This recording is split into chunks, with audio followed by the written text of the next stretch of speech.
Hello, everybody. Welcome to this isn't the first ever. These guys have been doing this forever, but this is the first time it's been on my channel, a weekly NASCAR podcast type deal. But this one you can see our faces, so I hope hope you're getting a load out of that. Today we'll be talking about the Martinsville race. We'll be going over big news stories from that.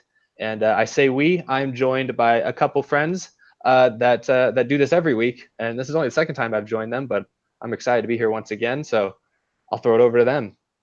Hey guys, this is Danny from DannyBTalks. I'm so excited to be over here on Eric's channel tonight. Yeah, like he mentioned earlier, me and the Iceberg, we kind of threw out this idea to each other because we didn't really notice any big variety of NASCAR podcast live streams or anything, and it really gave us a good opportunity to do something like this. And so now it's just a place where a couple NASCAR fans can just get together one night a week, and we bottle up all of our NASCAR emotions here, and we just get on and we talk about our favorite sport in the world, NASCAR. So that's my name again is DannyBTalks. I have a YouTube channel called DannyBTalks, and you can go there and find a lot of good NASCAR content on it, similar to what these two guys produce on theirs. And I'll talk to the guy. And I'm the Iceberg. I do basically everything DannyBTalks just said each week with him, and I'm sort of the comic relief one-liner guy on top of having a few other things here to do. So it's good to see you. Also, we have a little bit of a tradition that we do each week. We just have to ask that before we start, lick that like button. It helps us out a lot. And if you like this even more, grind on that subscribe button. So let's get started. Very nice. And I put links to both of their channels in the description, so I encourage you to check it. You can check it out during the podcast, but I'd rather you maybe wait till the end, because I don't think you're going to want to leave, because we'll be answering a lot of your questions as well as a few kind of just basic topics we're already kind of decided we're going to talk about. So I guess we'll just jump into it if you guys want. The first thing, I guess we'll just talk about the Martinsville race. Most people hopefully saw it. Clint Bowyer broke a major 190 race winless streak. We saw a couple newer faces in the top 10. Allmendinger and Alex Bowman both had top 10 finishes, so that was kind of cool to see. I don't know. I guess we'll just open it up. What were you guys' impressions of the race? What did you take away from it? Well, I mean, I thought it was a little tame for Martinsville. It was definitely, like I was saying before, it was definitely a Monday race for sure. It seemed like everyone just sort of was a little more orderly with it. There was a lot of side-by-side racing, and I saw something that people were like, oh, this is terrible. And DannyBTalks was saying earlier about how people are like, we got to fix short track racing. And I'll be honest, if this is bad for short track racing, then we're doing it right. Because while it was subpar, I guess, for a NASCAR, for a Martinsville race, a cup race at Martinsville, it still was one of the best races, if not the best race of the year. I mean, it seemed like everyone was pretty happy with it. So, I mean, that's my take on it. I didn't get to see the whole thing. I had to watch it again after. Actually, it was funny. I had a class at 4:30.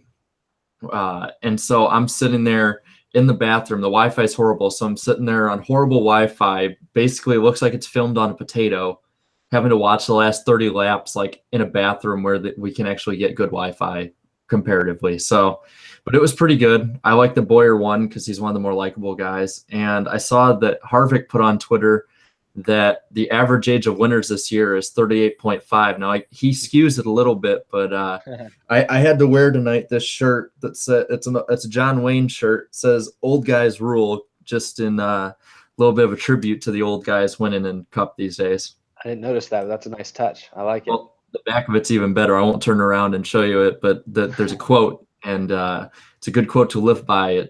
It says, life is tough. It's tougher when you're stupid. No, I can agree with you there. I'm the guy over here reading the chat a lot here, and it's going pretty crazy here. I did see one thing that kind of stood out to me. Chatty Matty said, DoubleEdud, DannyBTalks had like 100 subs. How did he manage to collaborate with you? You must not have seen me in a while. I've actually got like 733, so it's grown quite a bit since 100. Mm-hmm. All you gotta do is reach out to me on Twitter, and I sometimes will respond. I was a lucky one. Limestone there. Well, I can tell you, Kamikaze Games doesn't like Bowyer. Well, he's like, if anyone knows who EDP is, he's an Eagles fan. Kamikaze Games is the EDP of NASCAR. So if you want to find out who it is, you can go on your own. But that's how I see it. Getting a little controversial here. Well, you know it. Please, some people are just going to be mad. Yeah. Well, we try to keep this as positive as possible because we're positive NASCAR fans. Even though we understand the sport has its issues and stuff, we try to look for some ways we can make it better. Yeah, I thought the race in Martinsville was, like you said, it was kind of, tame for a Martinsville race, but I still enjoyed it. I will say I wish there was more passing for the lead. We had a lot of green flag runs, which I generally don't mind, especially when there's still good action. The leader, I think Boyer won the race by like a second. Like he was never like gone, like just completely out of everyone else's league. But I feel like it's interesting with Martinsville. It's almost, I feel like last couple of years it's become almost like a 2-groove racetrack, which I like a lot about a lot of tracks. I like when there's multiple grooves to pass on. But the problem with Martinsville is part of its charm was that everyone was fighting for the exact same spot on the track, and that's kind of what led to a lot of the conflict. And so I felt like this week, whenever a guy caught somebody, that person could just run a groove higher, and they'd still get past eventually. They wouldn't run very fast lap times, but they could really make it it felt like a guy would get to the inside of somebody, and whereas in years past that would basically mean it was a done deal, that pass was going to be made, or there was going to be a wreck. I felt like drivers could really fight back, and usually I like that. But I feel like Martinsville, part of what makes it fun is that you really can't fight back. Or else if you do, it's going to be bad news bears. But I was surprised nobody got in any fights, really, no major fights. Saw a little bit of conflict. Maybe we'll talk about that later. But yeah, I was thrilled to see Boyer win. Yeah, and Boyer was definitely the biggest surprise to me, breaking the 190 race winless streak. But two other drivers who really surprised me in this was AJ Allmendinger. I think he finished 8th, if I'm not mistaken. And we were talking about this earlier.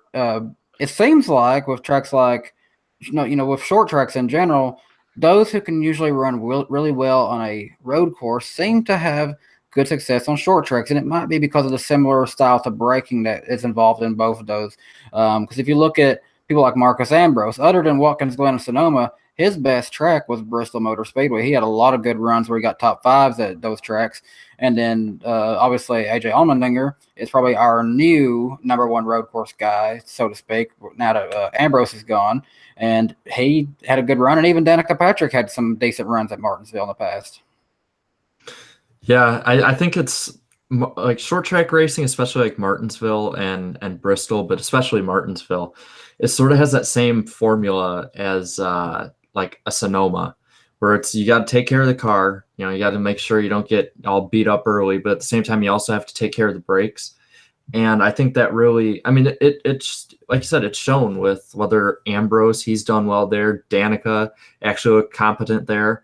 And then AJ Allmendinger, he's shown before. He's been in the top 5. I remember when I was there in 2015. I think he was the guy. I'm pretty sure he was the guy that Gordon passed for the win. And then in 2016, he was right up there with Kyle Busch when he won. So, I've been saying that road courses are like the new short tracks in a way, and I think that the drivers, you see the same drivers up front, and I think that that supports it, I guess. Yeah, and that's the same for, even people who aren't what you call road course ringers. Some drivers just slowly tend to develop a better trend for road courses. Even Dale Earnhardt Jr. towards the tail end of his career, he was starting to become a little bit more competitive on road courses. And that might just come from experience when it comes to running those. And people like Tony Stewart, Jeff Gordon, even though they burst onto the scene, I guess with more of an oval background, they seem to adapt just fine to road courses. So sometimes it just depends on the driver, but then sometimes there are just people who just, like Boris said, for example, that can just do the road courses really well. Were you guys surprised to see Alex Bowman's into the top 10? I think he was the highest finishing Hendrick driver in this race. So I thought that was kind of surprising. And even for me, of course, I'm a Bowman fan. You can look at my hat here. But even then, I'm not expecting too much out of him. I guess the only race I really thought maybe he would have had a chance to win at this year would have been this past Phoenix race, but obviously that didn't happen. But him finishing 7th at Martinsville, that's a pleasant surprise for me, and it gives me hope for what he might be able to do in the future. And maybe perhaps they've got a halfway decent short track program. Maybe when we go to Bristol, we can see a little bit more out of him. Yeah, I was surprised. I was surprised with a few things. One, I was surprised with that he was the best finishing Hendrick car, and he looked like the best Hendrick car all day. He was the most consistent one when it came to being in the top 10. But I mean, I'm just surprised how slow the Hendrick guys were. I mean, Johnson did not look like himself. I mean, he was in the top 10. I don't know if he finished in the top 10, but I know he was around there. Byron, he's been non-existent this year, and he just kept that going. And then Elliott, he was my pick to win this week, and I think he finished 9th. I think he's still got a top 10, but I mean, it really surprised me because the 88 team has been, since about 2015 or so, has been a little hit or miss with Martinsville. So it kind of surprised me that he was the one that was the most competitive, and the most competitive not just at the end, but all day. I agree with you there. I think when Steve Letarte left the 88, he kind of took all of those Martinsville notes with him. Yeah. Because, I mean, there for a while, Martinsville was being one of Dale Earnhardt Jr.'s best tracks consistently. Obviously, he got the win in 2014, and in 2011, he was just, 4 laps away from winning that one, and Harvick won it. Yeah. Junior fan here, and yeah, I remember that. Yeah. I was very surprised that Jimmy Johnson and Chase Elliott especially didn't really do anything, because I feel like Martinsville is it's a driver's track. I feel like, the equipment matters, but like we saw with AJ Allmendinger running top 10, like he's obviously not in that good of equipment, but he's able to get a top 10 out of it. And so I think most of us would agree Jimmy Johnson probably hasn't run out of talent. It's the cars that he's driving and circumstances around him that are why they haven't been running as well. But I think he finished 15th in the race, and that's kind of, he snuck into the top 10 here and there, but he was basically about 15th the entire time. So I thought that was surprising. And then Chase Elliott, I didn't pick him to win, but I had him as one of my top couple of picks. I had him as like my second or third pick, and I was very surprised. I thought that after what we saw in the fall of 2017, but Chase Elliott would at least be a top 5 car. But no, I mean, other than somehow getting into the top 10 towards the end, at one time he went a lap down. He was not really like the same as he has been in the past few years there. Yeah. Well, I didn't realize this. If it's true that one of the comments says everyone thought that Bowman would be the driver struggling the most at Hendrick Motorsports, but out of all the Hendrick cars, he's the highest in points. And after that Elliott penalty, I didn't realize that. Yeah, he is. He's within the top 16. He's not within like craziness of missing the chase or anything this year. I mean, it's definitely still a possibility, and they have a really decent super speedway program still, and possibly when we go to Talladega, if they can get another car similar to what they had at Daytona, he may be a contender for that one. Yeah, he's been consistent. I mean, he hasn't really, this was his first top 10, but at least he doesn't have the catastrophic finishes. Like Chase Elliott's probably been the fastest Hendrick car, but he's had wrecks, or he's had, bad finishes, that are kind of like, what was it? The one, I can't remember what track it was, the one where Kurt Busch wrecked him. That wasn't even his fault, and he just DNF'd for no reason, and then the penalty. So I think, it doesn't surprise me that Bowman, I'd have to look at the points. Where is Bowman in points? Is he like 14th, 15th, 16th? I would guess. I think he's right around there, because he hasn't been great by any means this year. I think it kind of shows just how top heavy the top guys finishing are. That if Bowman's like in the the 14th, 15th range, then just need to be consistent. I mean, that's how McMurray's made the playoffs. He's always like 10th to 15th, but he points his way in just because he's always there. He doesn't wreck or anything. He's just there. Nick Sant 16 says Bowman is 14th in points, so it's right around where the 88 team was before last year. So, and I saw an interesting question. Sorry if we're done there. I don't. Yeah. I was just I know Predators Gaming's been putting the same comment, or asking the same question. Talk about NASCAR's attendance issues and ratings, and just talk about that. I know we talked about that last week, but there's probably some new people here that didn't hear our takes on that. I mean, would you guys care to share your opinions on that again? No, I'm cool with it. I just know it's a hot button issue. Everyone's talking about it. Everyone wants answers, and we're the ones to give the answers. Yes, so. we have the truth. I'll go first because I've been interested in this for a long time. Yeah. I think the attendance, I mean, every sport's dealing with attendance issues. NASCAR's has been definitely the biggest dip of any of them. I did notice that it looked full for a Monday race. Now, granted, they did take half the seats out in 3 and 4, but I don't see the attendance issue getting fixed anytime soon. I think NASCAR, with the way that it's downsized in viewership, needs to sort of downsize with it and give that optics that it's a full race, because like I was saying last week, that when I first started watching in 2005, I watched the Daytona 500, and there was 200,000 people in the stands, and they always had like the view of the crowd and stuff. They had the crowd noise going, and that got me into it. And seeing the full crowd and how many people were there, it made me, 7-year-old me, think, man, if this many people are there watching, I can't miss this. This has got to be really good. And I think NASCAR needs to give off that optic better nowadays. So they, you see football stadiums hold like between 40 and 60,000. They can make it look like they're holding 150,000. And I think NASCAR, with how big the tracks are, it can be even easier for them to do that. As for the TV rating stuff, that's just a product of, in my opinion, the best TV contract they could get. I mean, with how far they'd fallen with the previous deal, you knew that the TV guys were going to have all of the power this time. NASCAR didn't have much to leverage with. I think had the races not been the past, how long has this contract been? 3 years? Yeah, 3 years. Yeah. Had it not been on like FS1, NBC Sports Network, had they stayed on the local Fox and NBC stations, or even stayed with the last contract, I think we'd still have TV ratings around 2013, 2014. But it's just sort of a product of a bad TV deal. Yeah, starting to get to where they think it's something that, oh, well, there's a demographic for this, but it's not in higher demand as much anymore. So if they want it, they can pay a little bit more for this extra channel that we offer, or extra streaming service or something like that. And that's not really good business plan, in my opinion. But hey, I ain't the one controlling it. So yeah, it's never going to go over well with very many people when you have to pay extra for something that you feel like, or that you've usually gotten included. I don't know. I think it's a combination of, I think that the TV deal is 100% right. I think if more races were on Fox and instead of FS1 or NBC Sports, all that type of stuff, it would just naturally bring in more views. I think back when there was the Speed channel, I didn't mind that as much whenever race be on that, because it was engineered more for motorsports, and it was actually on most people's basic cable packages. It wasn't like an extra thing like Fox Sports 1 is. Yeah, I think I had Speed. I don't think it was in HD though, so I didn't love it when they put races on Speed, because I don't think I had it in HD. But yeah, I don't know. I think the biggest issue though, that and I said this last week, and I'm going to continue to reiterate this until the end of time.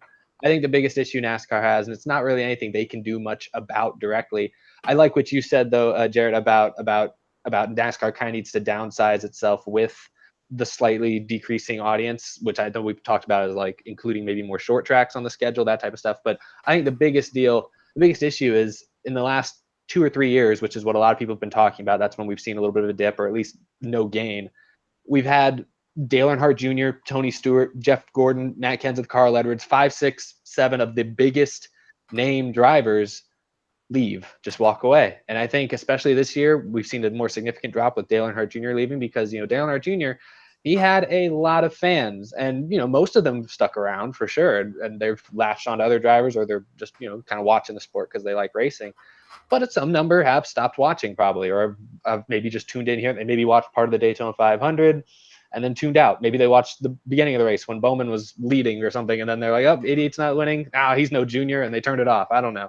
But, it's just I think that's the biggest issue. And I think it's just something they're going to have to get over the hump.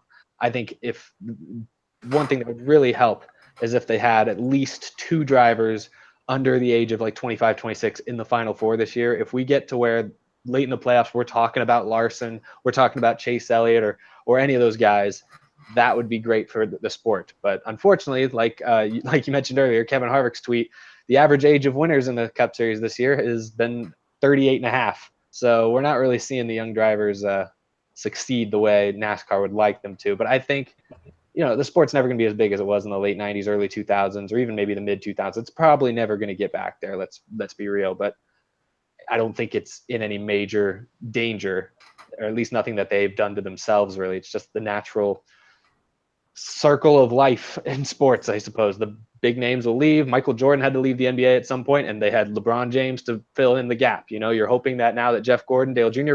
are leaving, you're hoping that Chase Elliott, Eric Jones, Daniel Suarez, they are the new Jeff Gordons, which is a lot to ask of them. But you got to hope at least one or two of them has major success, because I think there's still an audience out there that can sustain NASCAR for years to come. And I do want to ask, because we've talked about it before, and I also want to see what the chat thinks about it.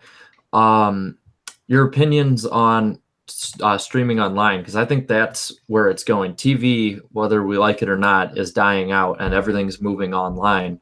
And I think that this is my opinion. I think NASCAR should work with the different TV broadcasters and have partnerships with like Amazon or Netflix, Google, Twitter, YouTube, whichever it is, whichever gets the biggest audience, and have them in collaboration stream the races and get a foothold before the other big leagues like the NFL and the NBA come in.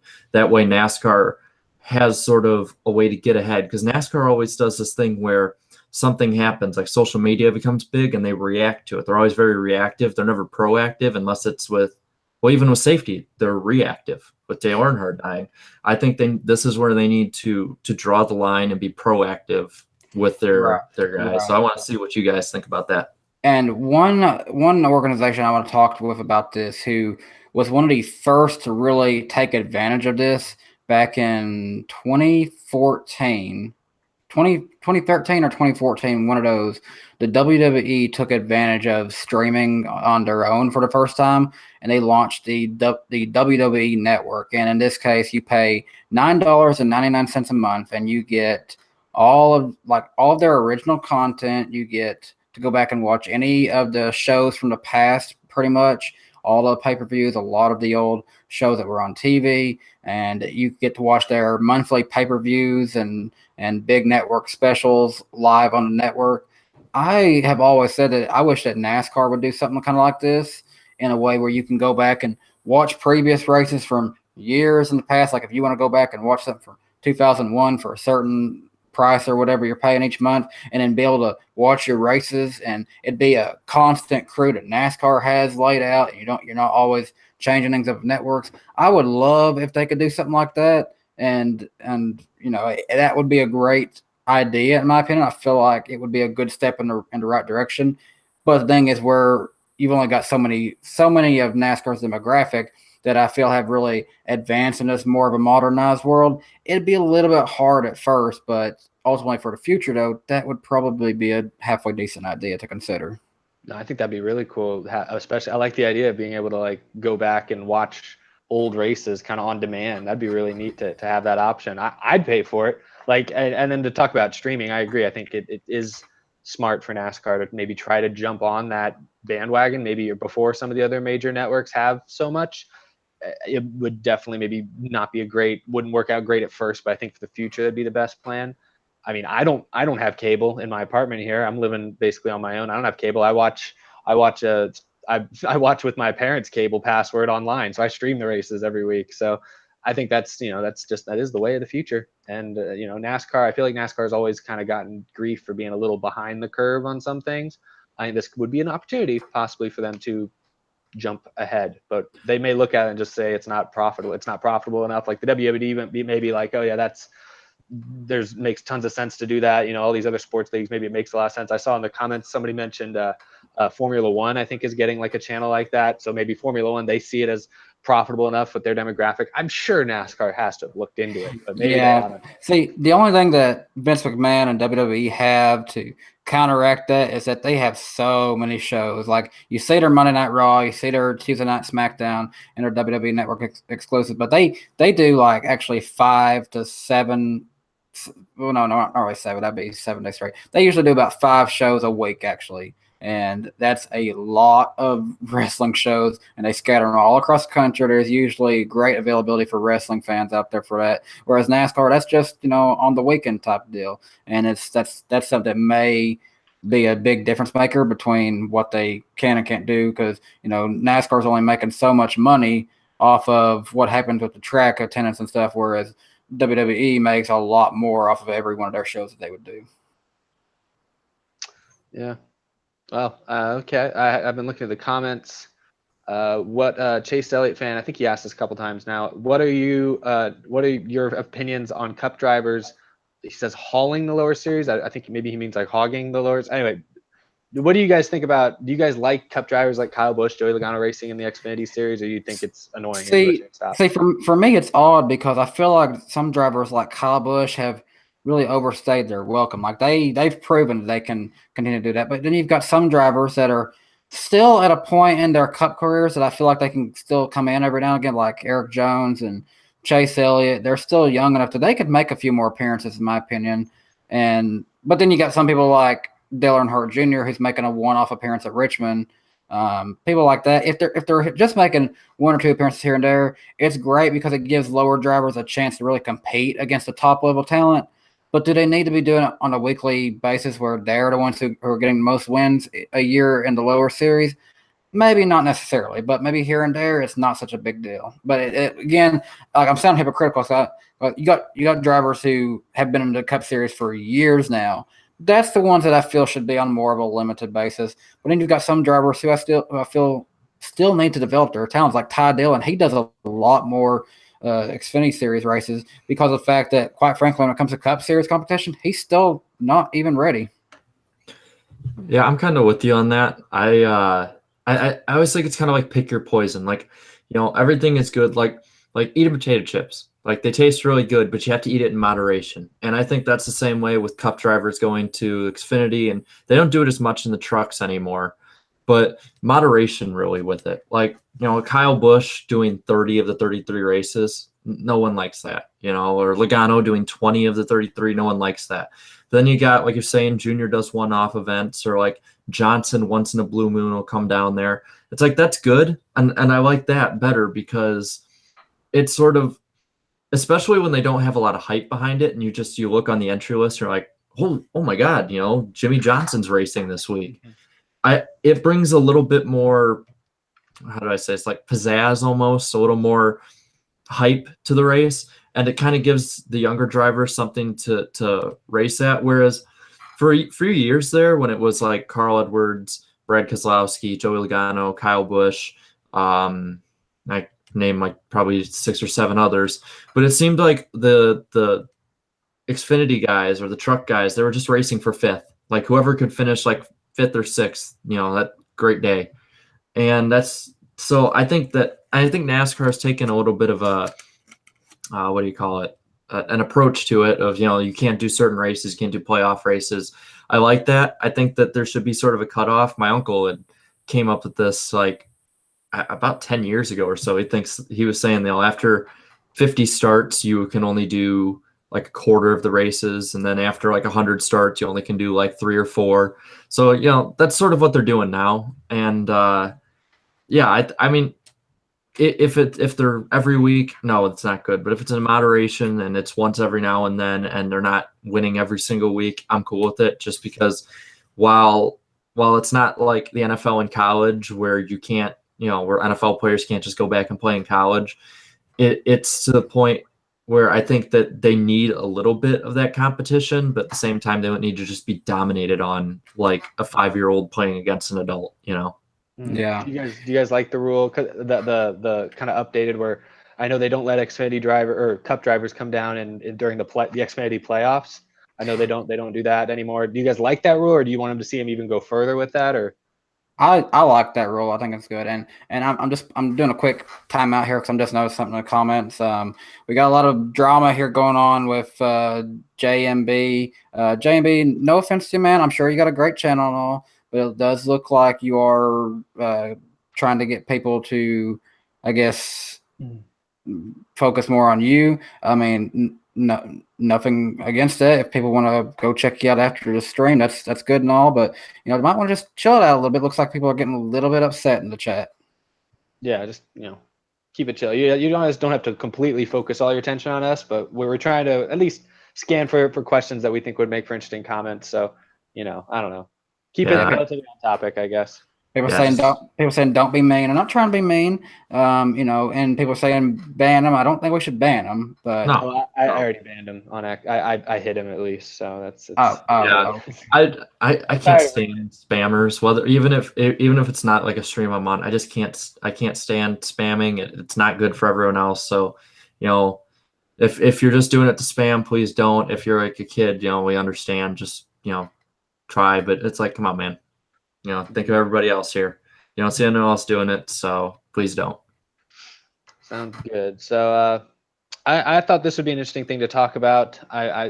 So Clint Boyer winning this weekend was he snapped a 190 race winless streak. That is the third longest gap between wins. I think Bill Elliott won. It was like 226 races between wins, and then Martin Truex, it was 218 races between wins.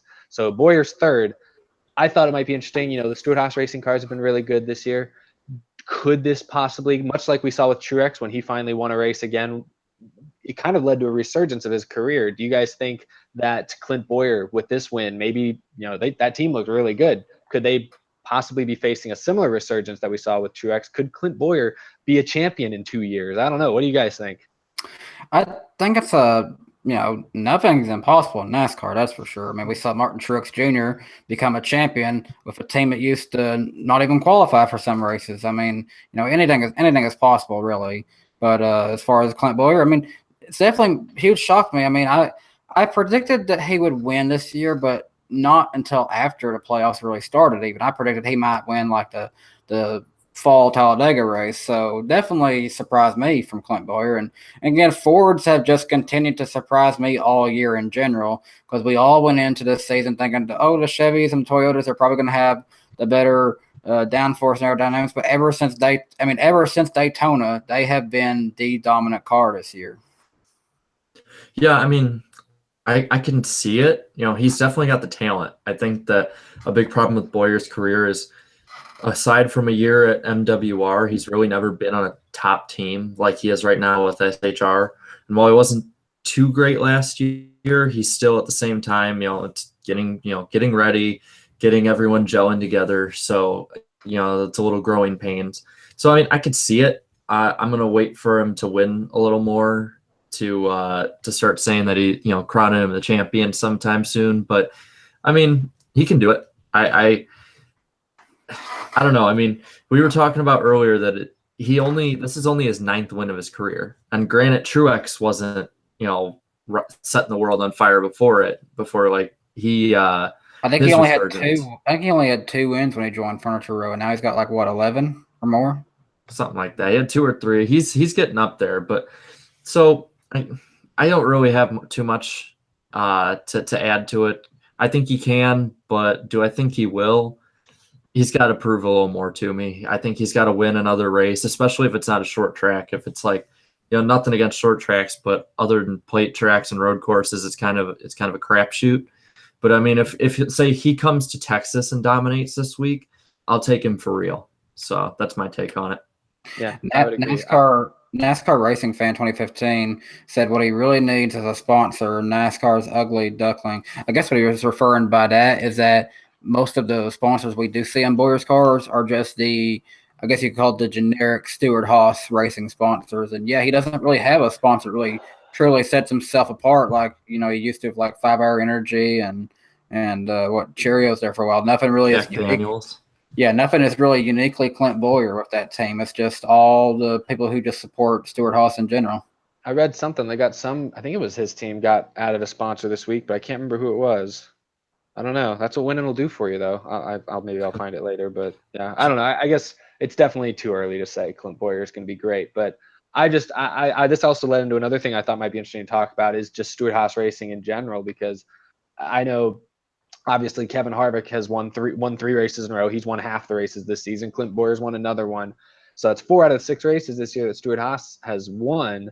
And you could make a case that, if Harvick hadn't wrecked himself out at Auto Club, he would have probably been one of the top 2 or 3 guys to beat. If, Austin Dillon doesn't wreck Eric Almirola with half a lap to go to the Daytona 500, Stewart-Haas Racing has been pretty close to winning all 6 races this year. And so I know you mentioned Ford has, surprised everyone, and they really have. Most people, I think, expected Chevy and Toyota to be at least mechanically the best teams. What do you guys think about Stewart-Haas Racing? I mean, what can we? Is it safe to say that they're going to have at least one, maybe even two cars at Homestead? I know that Harvick's he's on a lot of people's radar. I know a lot of the other Stewart-Haas guys have yet to really prove themselves. So maybe this is me getting ahead of myself, but I got my eyes on Stewart-Haas Racing. They look legit. Do I think Clint makes it to Homestead? Not necessarily, but could he make it to potentially the top 8? Yeah, maybe. Well, shoot, now that I think about it, if he comes back and wins Martinsville again around about, he could make it to Homestead, actually. Yeah, I mean, not crazy. I think, and this is going to probably sound like me sort of dogpiling here a little bit, but I don't think we took for real just how much of a drawback on SHR Danica Patrick was. I mean, how many and I'm being serious here. I'm not like trying to rip on her. I'm just No, it's the truth. She like, and I had said this before. You saw how Harvick was and has been, in the best. SHR has been the best team since the end of 2014, and she was terrible. She was, she was barely getting top 25s. And Stewart at the end of his career was a big drain on the team too. He was, he was pretty awful too. He just wasn't in it anymore. And I think we take for granted just how much they took away from the team in general. Because Kurt Busch, while he wouldn't set the world on fire the whole time, he was always up there. And Harvick, we've seen the last 4 seasons how Harvick's been, and now you see Eric Almirola's in the 10 car, and he's consistently in the top 10 and top 15. And then Boyer's starting to have, at least this first 6 races, a bit of a resurgence. So, I mean, honestly, SHR, I think if we revisit this question after like 13 races or so, after the 600, I think we'll have a clearer picture. But as it is right now, SHR is a team to beat by a mile. Yeah, for sure. I've just been. I mentioned this, I think, on my show not that long ago. But I think you're right. Subbing Danica out and even Tony Stewart by the end of his career, and putting in Clint Boyer and Eric Almirola, who haven't won championships, but they've been around a while.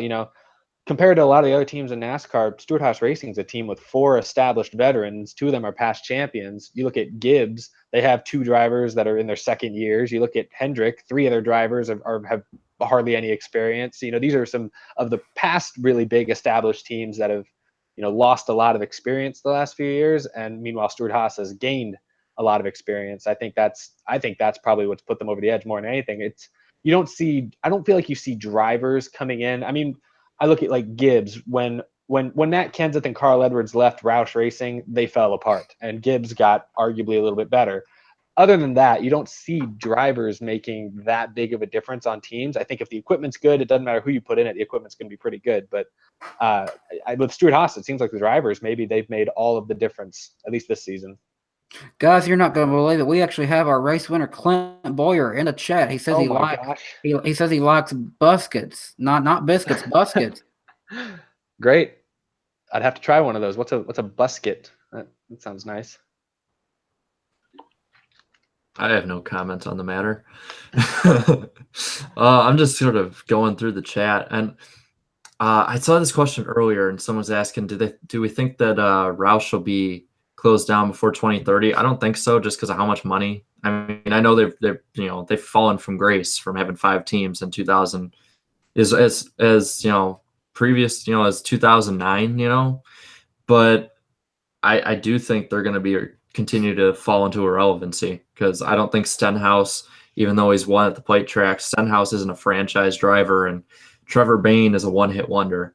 And I'm not trying to be mean with it, but I mean, the truth is the truth. They don't have any high-profile drivers, or drivers where, like a Kevin Harvick or a Jimmy Johnson, a Kyle Busch, where their talent can take them from having an okay car to, top 5 or a win. They don't have any drivers like that. And I don't think they have any drivers coming up through the ranks that are like that either, because with Petty going to Chevy, they don't have Bubba Wallace anymore, and he's going to be pretty good as it moves forward. So they're kind of up shit creek without a paddle at this point. I mean, who all did they got? They got Ryan Reed, who, quite honestly, I don't know, maybe Xfinity's about it for him. That's just me being honest. He seems like the next Michael Annett, someone who always has a sponsor, but hasn't really earned it so much. Yeah. Yeah. He's good at Daytona. I mean, there's plenty of drivers that are good at Daytona, though. I mean, he's got the record. He has a record at Daytona that is unmatched by many. I don't know. Yeah. How many wins? He has 2 or 3 wins there in the Xfinity Series. I know he has at least 2, and that's in not that many races. So Clint Boyer just said in the chat that Matt Kenseth is his dad. So this is what happens. This is what happens when you get past a certain time.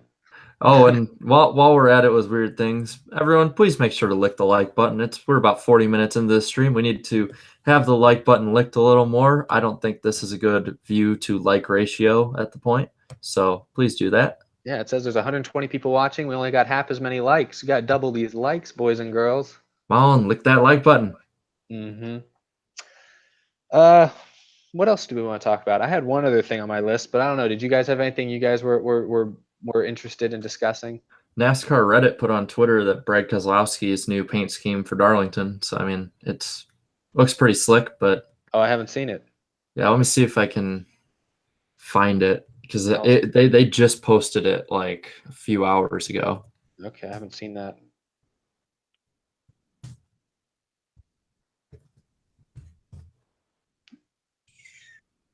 Because I'd be curious. The Penske cars are always, I don't know. See, nothing came up. Yahoo sucks, so I actually have to type in Google to then go and find what I'm looking for. All right. Maybe it wasn't for Darlington. It looked like it was, though. It looked like a throwback car. So if not, I can just go on. There's not much news for it.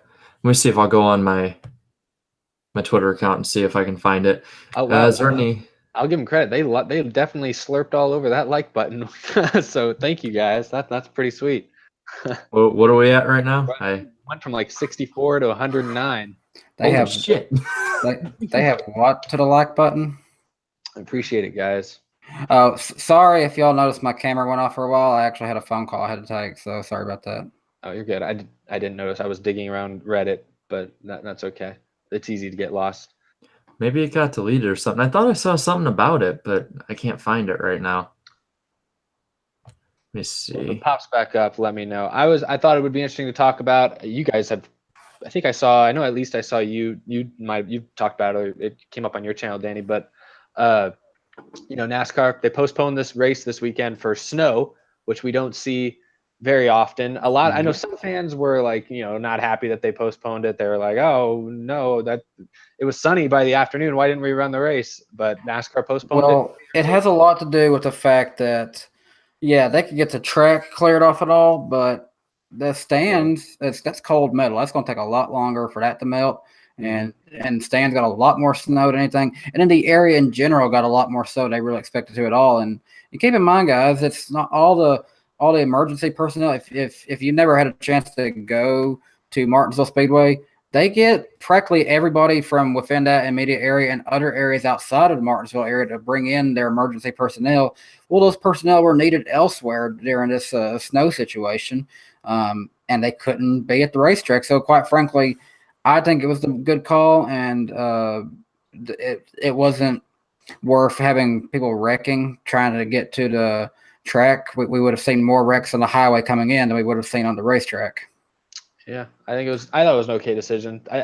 They made it very early, which I think is actually a good thing. Some people seem to be like upset that they made the call so early before really seeing what was going to happen. But I like knowing a plan well in advance, and nobody likes Monday. Well, I don't know. Not some people probably like Monday afternoon races. Most people don't like Monday afternoon races, but I agree. I think it was just kind of a safety deal.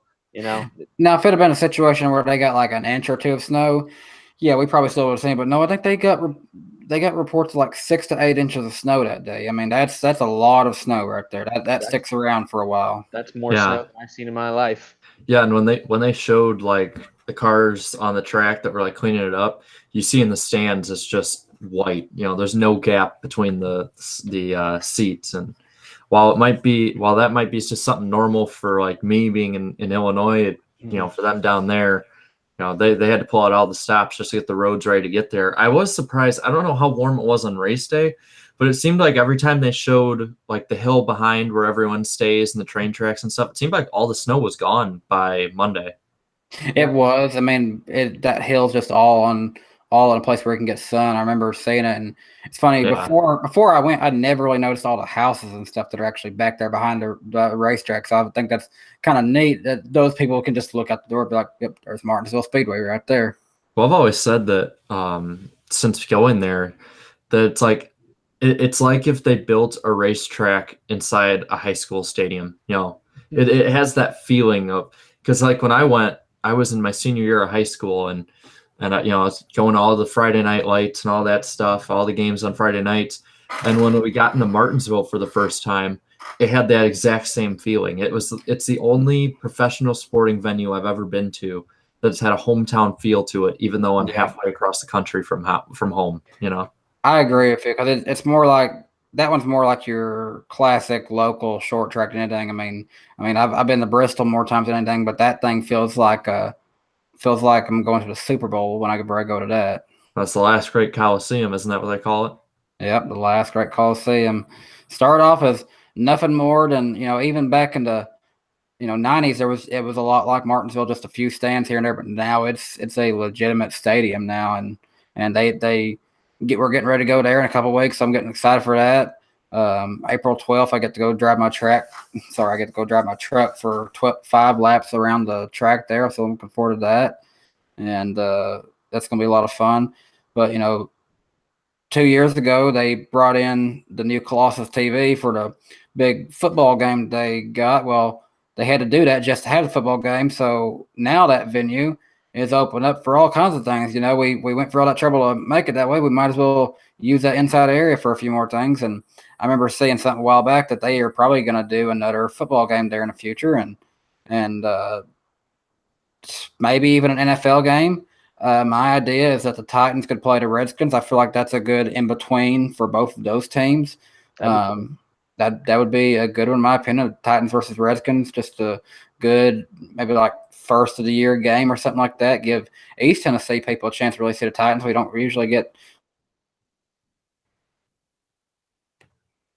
See, I think he's gone. Did we lose him? Oh no, I want to know. I was on the edge of my seat. Well, while we're waiting for him to show back up, I did find that thing on there about Keselowski's car. It says Keselowski is throwing back to Rusty Wallace's number 27 MGD this year, and I think there's a link to it here.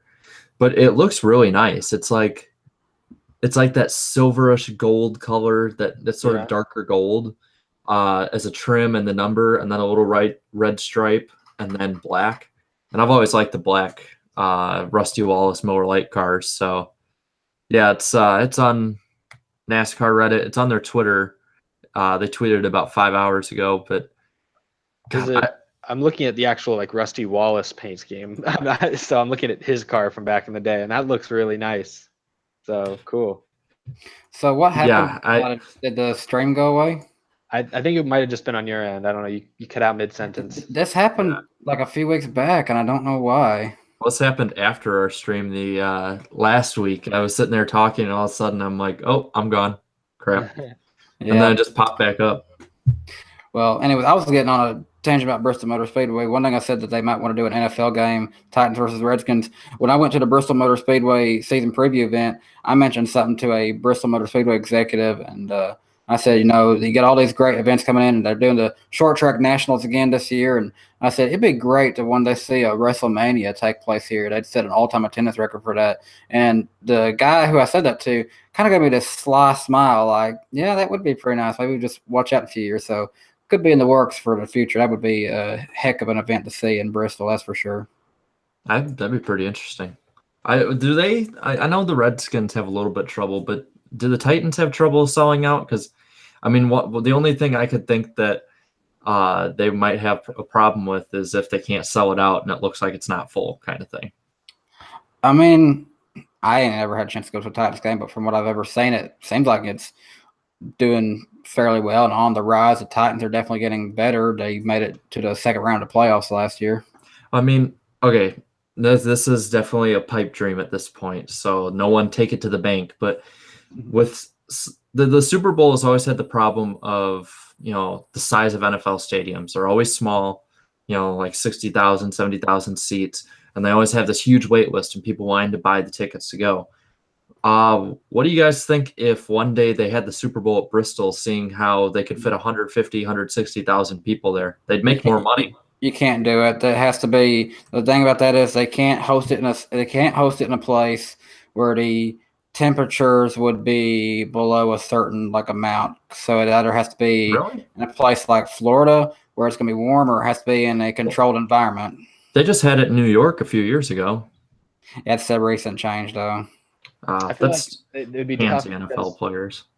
they need like a big host city. Like we've had it in Houston like 2 years ago, and I just remember like downtown there was big events, big concerts, big like deals going on just in the middle of downtown every day for like a week. And I feel like they'd lose some of that if they had the game kind of in the middle of nowhere. I don't know Yeah. Tennessee very well, but I can't imagine a big city being within an hour or so of Bristol, so that might be tough. But that would be a cool thing to see. The biggest city close to Bristol is Knoxville, and it's like an hour and a half away. Yeah, so that'd be tough. And even Knoxville probably isn't, it's not that big. Where was the Super Bowls last year? Minneapolis. Yeah, because my Vikings were a game away. Yeah, so close. But yeah, so that's bigger cities. I don't know. Yep. All right. Do we have anything else, or because I know that everyone in the chat's been wanting us to talk about Texas and stuff. We got 2 weeks to talk about Texas, guys. Yeah. What's the rush? Horses. Yeah. But I don't know. You guys want to go with that, or? I mean, I'm out of stuff. We can just go with like chat questions. I've seen questions. I'm a bigger fan of wanting to wait a little bit, and we can start off next week's stream on my channel talking about getting ready for Texas. Because here's an idea. I'm just throwing this out here. When we do the stream next week, it'll be over on my channel. So make sure y'all subscribe so y'all can be ready for that. Mm-hmm. When we do it over there, we may actually drop the link to join our hangout. It'll only let us take in a maximum of 10 people, but a few of y'all could get lucky to get in here. But as long as you're respectful, you can still hang out. If we get some people being disrespectful, well, we'll get rid of you. Or I'll just mute my microphone. Yeah. Yeah, kind of like how every time I jump on and my microphone's muted. I'll just nod and I'm like, I won't be really listening. Yeah, it'll be you'll just like see us. We're sitting there. Yeah, that's cool. Eyes glaze over. Yeah, that's cool. Really cool. Yeah, yep. Get them the hell off. I love Taco Bell. I just busted. I don't eat horse meat. I just busted out laughing because in the chat, someone's got a Brian France account that said, "Did I ruin NASCAR yet?" Have you seen the Twitter account Drunken Brian France? Oh, yes, that is great. Beautiful. Well, did you see his pinned tweet? Let me see if I can find him. I'll read it out to you guys. Because I remember I followed him, and then for some reason I got unfollowed from him because me and Twitter are at odds. But Grant Overman asked, "What's a Hangout?" This is a Hangout. This is being run on Google Hangouts. Google Hangouts on Air. So essentially, you get in with your webcam and your microphone, and you're able to get on and be able to communicate. Basically, it's like Skype if you're familiar with that, but it's set up for YouTube, and we're able to broadcast this live to you guys. Okay, so I'm on Drunken Brian France's page, his Twitter account, and his description. I'll read the description in his pinned tweet. Description: the quintessential drunken idiot destroying what my family spent 60 plus years building in NASCAR. I must be drunk because you can't be this stupid sober. Oh, I love Drunken Brian France. Okay, and then he has his pinned tweet, and it's this page of like, how every few years NASCAR is like a history book thing, and they have somebody write like an article about the history of the sport. He put, read the fifth sentence down, then bow to the king. And when you go down there, it goes, as exists for many celebrities and public figures, at least one parody Twitter account at Drunken Brian F is dedicated to belittling the 52-year-old. Unfair? Absolutely. I love this dude. This dude, like, he on Twitter is, if anyone I know I talk about him a lot, but if anyone knows who Urinating Tree is, he's like NASCAR's Urinating Tree. Mm-hmm. Oh, yeah. If you guys haven't seen the videos that Urinating Tree makes about NASCAR, if you want something to laugh about and then to be like, yeah, that's so true, go to his channel. It's amazing. Well, after the stream, though. Yeah. Stay here first. Yeah, perfect marketing ploy. Go see everybody else. But well, wait, after us, after we're done. Yep. Sebastian, I haven't seen your comment. Who will be the next Jeff Gordon or Jimmy Johnson? Please answer. I think Chase Elliott was no, I'm just not going to ignore you. I mean, Chase Elliott was kind of lined up to be the next Jeff Gordon, really talented, driving the 24. That's changed, but I think he's becoming more of the new Dale Jr. Do I think he's going to win more than Dale Jr. in the long run? Yeah, I actually kind of do. But in a way, right now, he's definitely seeming like, although he hasn't had wins to support him, he's definitely got the fan backing there. Yeah. Who do I think? Kyle Larson to start with. I think William Byron one day will be a superstar, but the way he started, he's not living up to the hype. Granted, he's 6 races into his Cup career, but I think Kyle Larson, if he can just find a way not to blow it at the end of the year, will be the next Johnson or Gordon. He's definitely the most talented one of the younger ones, I think.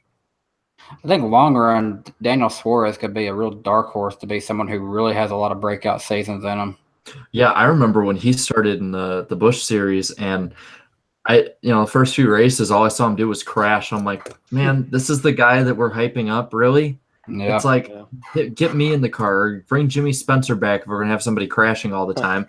But then it's like, the next year he's winning the championship and is moving up to Cup after Carl Edwards retired, and I think he'll be up there. I think he's going to get better as the year goes on, because it seems like as he returns to where he was before, where he's raced before, he gets better. And last year he didn't do terrible. I mean, he got like 13 or 14 top 10s. He got more than Jimmy Johnson did.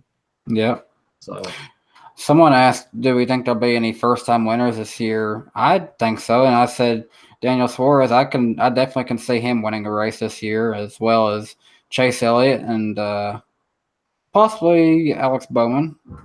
I'd throw Eric Jones into the mix there. I expect Jones. Yeah, Eric Jones. I see Eric Jones winning one of the Bristol races this year. That'd be pretty cool. That would be fun to see. Yeah, I could see them winning, and I could see people who haven't won in a long time. I mean, Paul Menard has looked competitive, which, let's be honest, for Paul Menard, that's very impressive. And then Paul Menard, Almirola. Almirola's been looking good. Paul Menard could be your sleeper for Pocono, actually. Yeah, I mean, he's good at the flat tracks, I've noticed. He's good at the flat tracks, and then don't count him out at Kansas. That is his best track. He's got top 5s like almost every year at Kansas. Really? Like I remember, 2012, that race where everyone was crashing. He was always up front. He actually, before one of the crashes, was pulling away with the lead, if I remember right. But yeah, I think I'll pick him for Kansas in a few weeks, because I think he'll be, with that good of a team, he'll be up there. It's a bold pick. I'll address. I've seen a bunch of comments asking us in general if we've seen Real Radman's video today. I have not. Since I saw enough comments, I pulled it up. His video was titled. I closed it. It was titled like "What's Wrong with NASCAR" or something like that. And so I don't want to dive into this too deep, because I don't know. I don't like talking about other people on YouTube. I don't like starting drama, but I've only seen unless it's us and he can say it to our face. Oh yeah. No problems with y'all so far, but I know I've the few videos I've seen, he's very critical of NASCAR, and sometimes I think it's fair. Sometimes I think he's being critical just for the sake of being critical, and I don't always agree with him there. It's why NASCAR is in deep trouble. It's 31 minutes, so if you guys want to sit through 31 minutes, feel free. I'm not going to, probably. I might skim it later because enough of you guys seem to be talking about it. But if you're asking, I don't think NASCAR's in that big of trouble. I think they're in a little bit of trouble. Don't get me wrong. We talked about this earlier. We don't have to go into it again, but it's not in deep, deep trouble. And I don't like people making these videos and promoting them in all caps and like screaming them to the world, because it's like you've talked about. It's like you've talked about how we need to make NASCAR look popular and make NASCAR. If you actually are wanting to be productive, then do something to promote NASCAR or at least be fair to it. Don't just be critical for the sake of being critical. So Yeah, and the thing is, we cannot dwell on the past forever. We can't keep living in the past. I hate to say this, but the days of how it was with Dale Sr.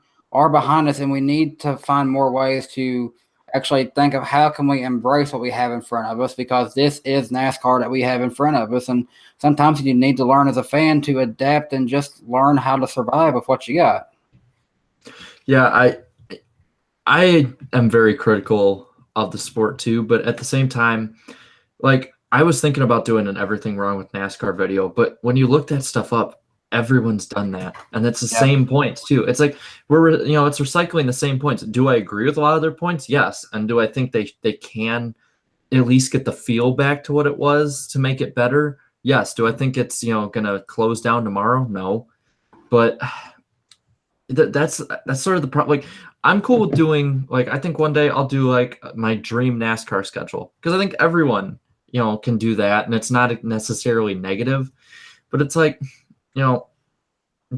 I guess my problem is just it's not original.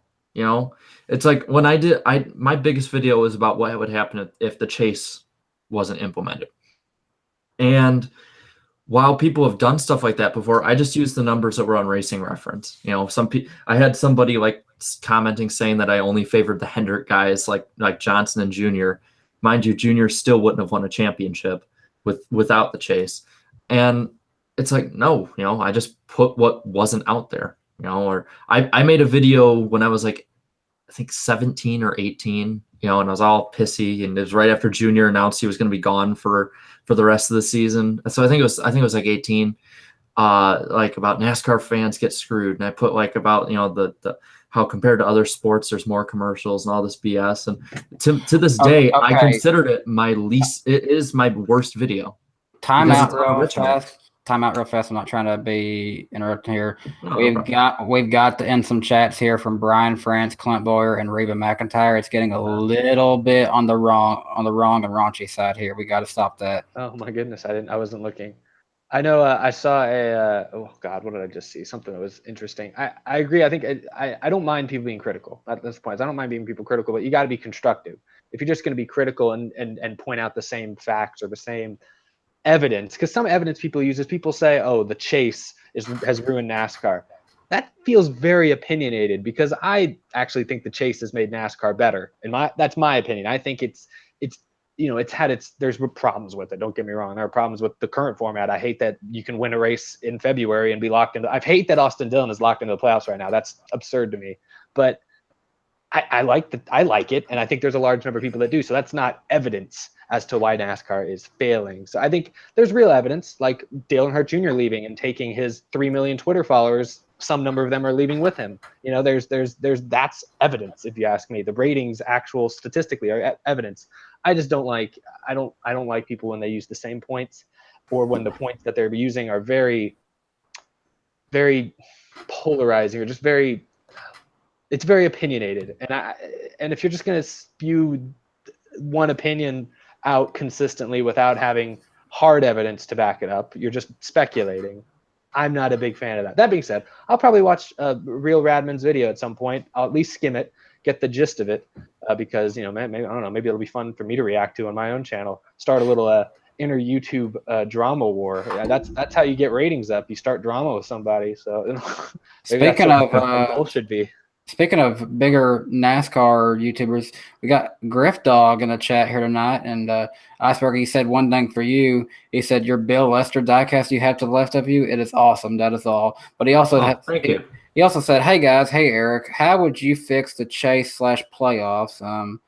To me, I mean, I'm honestly kind of a fan of what they got now. There's a few things I would change. The biggest thing I would change is maybe rotate the championship weekend, like do that at different places each year. But that's really about the only thing I would necessarily change right now. See, I've always been, even since I was like 7, been against the chase. So maybe that I won't go too in depth with it right now, but maybe that might be something we can do as like a one-off streams, or sort of like a debate stream, and see if who else, what other YouTubers that cover this stuff want to jump on with it, because I think that might be something interesting to sort of see everyone's opinion on that. Because I've always been of the opinion, that racing, especially NASCAR, likes to separate itself from other American sports. We're different. We're the different ones. Yet we're going to try and make the way we settle our championship, we're going to change it to fit what everyone else likes, kind of thing. That's how I viewed it, and I viewed it. But I see what you guys are going at, and I understand where you're coming from. So I'd be cool. And yeah, Griff Dog says he'd be down for a debate stream sometime. So, and we'd be civil. We're relatively civil on here, so I think we'd be pretty good to go. Yeah. And again, guys in the chat, Reba McIntyre, Brian Franz, Clint Boyer, not sure what y'all are doing, but a couple of these comments y'all really need to stop with some of these. I like what you said though about the chase, because I say I'm in favor of it, but I'm only in slight favor of it. I honestly, if they went back to the old pre-2004 system, I'd be more than fine with it. But I think it was an okay move to help ratings, because I think if I'm thinking it from a business standpoint, and this is probably what NASCAR was thinking, I'll bet a playoff system like in most other American sports is probably appealing to more. I mean, it's definitely more appealing to the casual fan, which I know hardcore fans always like, you're just appealing to the casual fans. And I get that. That can be frustrating. But I think from a business standpoint, I understood it and I kind of thought it was a good idea. But that being said, I don't want to come across as a super gung-ho pro chase, pro playoffs guy, because that's not really who I am. That one question, I think it was with Griff Dog, somebody sent it, the question, what I would change. The only thing I would really change these days, if I had to make a change, is I would change the win and you're in for the regular season. I would say basically the top 16 in just total overall points after the last regular season race, make it in. And then if you have wins, sure, they can work as bonus points the way they do now. But I don't think, like I said, the fact that Austin Dillon is locked into the playoffs right now after winning, one race, the very first race of the season, it's not fair. He might deserve it at the end of the season. He might be top 10 or 12 in points, but the fact that he's already locked in, it's not right. That's stupid. I saw one of the comments saying we should have Kamikaze Games on for a debate. That'd be really interesting, and especially seeing how me and Danny are junior fans, and he's not very fond of people like us. But yeah, I'm scared that wouldn't go well. But maybe if we talk to him behind the scenes, maybe he's not such a big deal. He seems like behind the scenes he'd be able. I think he does it. He hams it up for the camera kind of thing. Yeah. But yeah, I'd be down for it. I'm down for whoever, as long as it's civil and we don't. As long as it doesn't give me a headache after the fact. Here's an idea I'm kind of interested in. Nothing Here said maybe you should watch Real Radman's video together on the live stream and talk about it afterwards. There's a website that allows you to watch the same video in multiple places. And I'm not sure, there may be a way where we can somehow screen share and possibly. I don't know if it shares the sound though. That's the problem. Okay.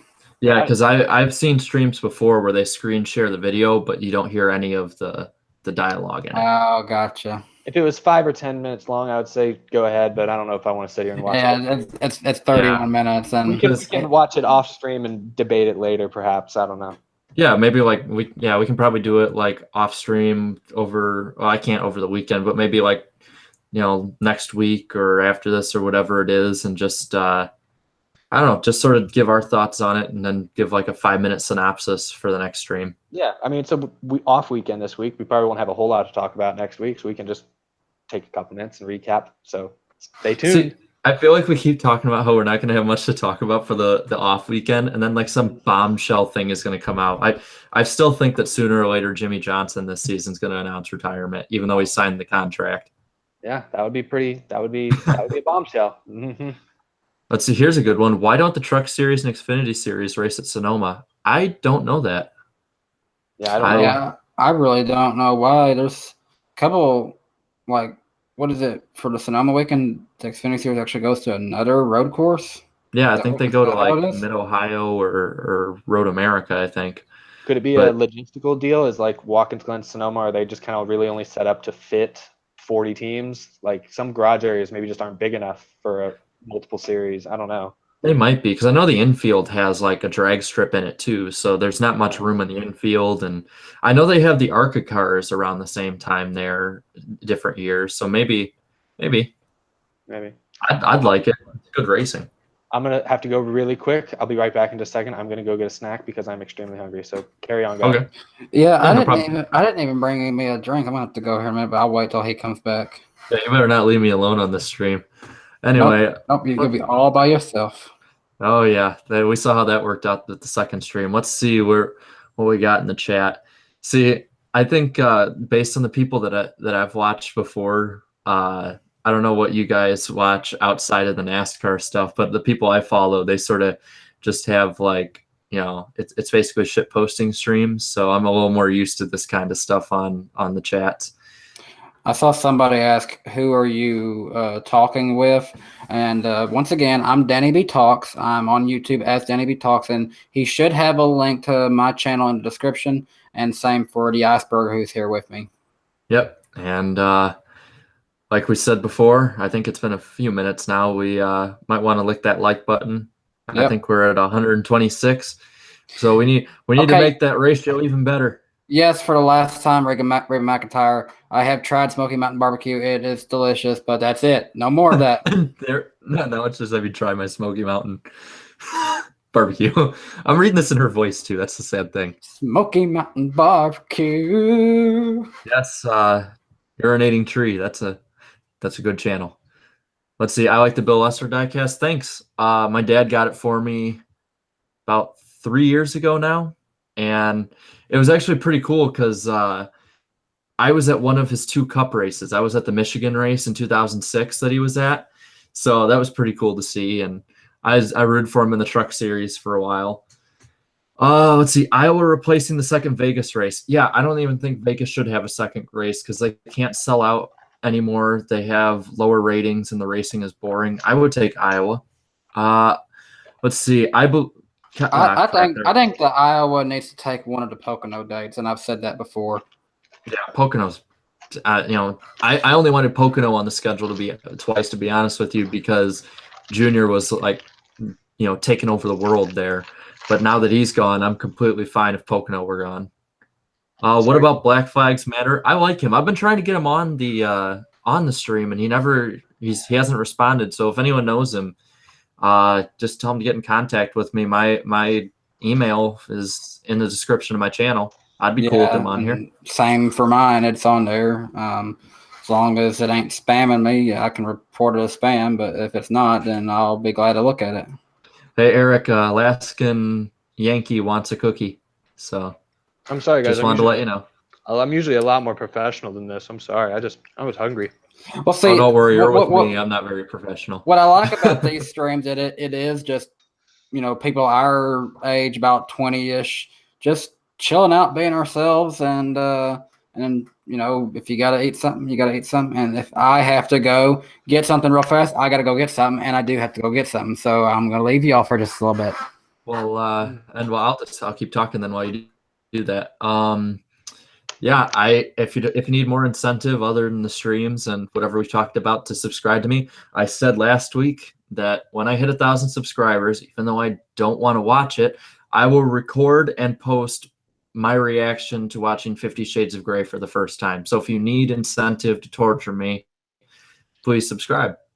Yep, I'm sold. Let's see. Eldora Speedway is the perfect track. For what? Yeah, for what? I like Eldora, don't get me wrong. It's perfect for what it's being used for. Now, I've seen a lot of people want it to be the new all-star race deal for the Cup Series, and I could maybe see that. Subway Footlong put in Real Radman's video, he said the chase grid should be limited to about 10 people. How do you guys feel about that? I'm cool with it. Sure. Doesn't really matter to me. I don't mind 16. I mean, I'd be curious. The last, we've had the chase grid now for what, 4 years, four full seasons now. What's the furthest back the champion has come from? Because Truex was the top seed last year. Who was Jimmy Johnson? Where was Johnson in points? I'll bet the guy who wins the championship's usually top 4 or 5 in points. So sure, it doesn't matter to me.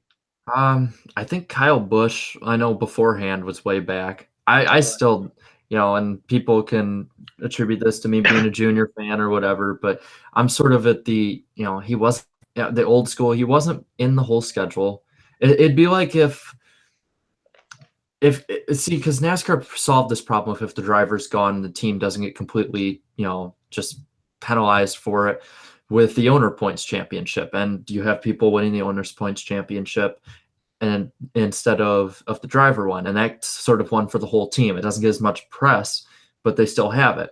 Whereas this, it'd be like, like the owner's points is like if Tom Brady's out the first 6 games and then comes in, they win the Super Bowl.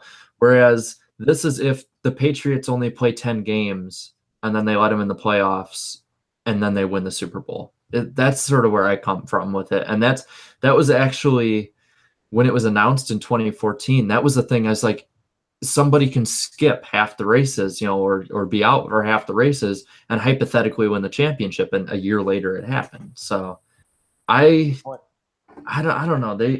I think they're going too far with it, and they're sort of just, I don't know. They're so far down the rabbit hole. They've got to figure something out. I think there's going to be a change soon. I think had Truex not won last year, there would have been a change for this year. You're probably right. What do you got there, Danny? Hey there, guys. Real quick, I'm just here today. I think Monster Energy is failing as a sponsor for NASCAR. Honestly, I don't know what they were expecting, that people would just buy into Monster just because they support NASCAR. I mean, thinking people are just going to be wearing their apparel and drinking their stuff. I mean, it's a lot more logical to buy a $700 cell phone from Sprint than it is to buy a $3 Monster, right? I mean, what's the big deal? Do they really think people are just going to go and buy all the Monster stuff? I mean, ridiculous. Yeah. Monster, I know, they're in talks, I know, with NASCAR to renew or to possibly renew. We'll see. I don't know. Yeah, I've liked Monster as a sponsor, other than they're not paying as much as Sprint did, but can't really blame Monster for that. As long as they keep the Monster Energy girls, I don't care what role they have. I just like they do like some of the pre-race shows and whatnot. I think that's been cool. I like the logo I always thought Sprint was the perfect sponsor because like it's got like Sprint in the name. Like it's like a fast thing. Like I know NASCAR is not sprint cars. That might be confusing, but it's it's sprinting. That's like race. I thought it made sense. Monster sounds cool when you say something's the Monster Energy. That's just a cool name. I don't know. I mean, if they changed it to like the Little Debbie Cup Series, doesn't have the same oomph. The NASCAR Tampax Cup Series. There you go. Yeah, that wouldn't work as well. The Diet Coke Cup Series, like, it's not even. They were actually talking about that. They were talking about it, Coca-Cola, and it'd be like, and so like say like Kevin Harvick wins, it'd be like Kevin Harvick wins the Coke Cup. Okay. It's like, it kind of rolls off the tongue, but okay. I'm sorry. Let's see. If the Roval doesn't work, this is from Stephen Gibson. If the Roval doesn't work, what road course should be added? I say Detroit Street Circuit, Detroit Rack City. I don't know. There's some good road courses. And we talked about it last week. I still think that Circuit of the Americas should be added. Yeah, that would be cool. Yeah, I'd be in favor of that. I being there this weekend. I was if you guys haven't seen on my channel, I made a video uploaded a few hours ago. It's pretty good. Go watch it, guys. Yeah, well, thanks. It's a cool track. I was looking at. I don't know. I was looking at. I'll be honest. I was kind of studying it from like a NASCAR angle. Like, could they run stock cars here? They probably could, but I don't know. I don't know. After looking at that track, it might be rough. I don't know if they could do it, but that'd be cool. I think Road America or one of the tracks that maybe the Xfinity Series and Truck Series go to. You could always throw one of them onto the schedule, perhaps. I don't know. There's Boney Chuck says Laguna Seca. I'd be cool with that. That was the first road course race outside of NASCAR I ever watched was at Laguna Seca. I think Road Atlanta or maybe Canadian Tire would be a good addition for the Cup Series.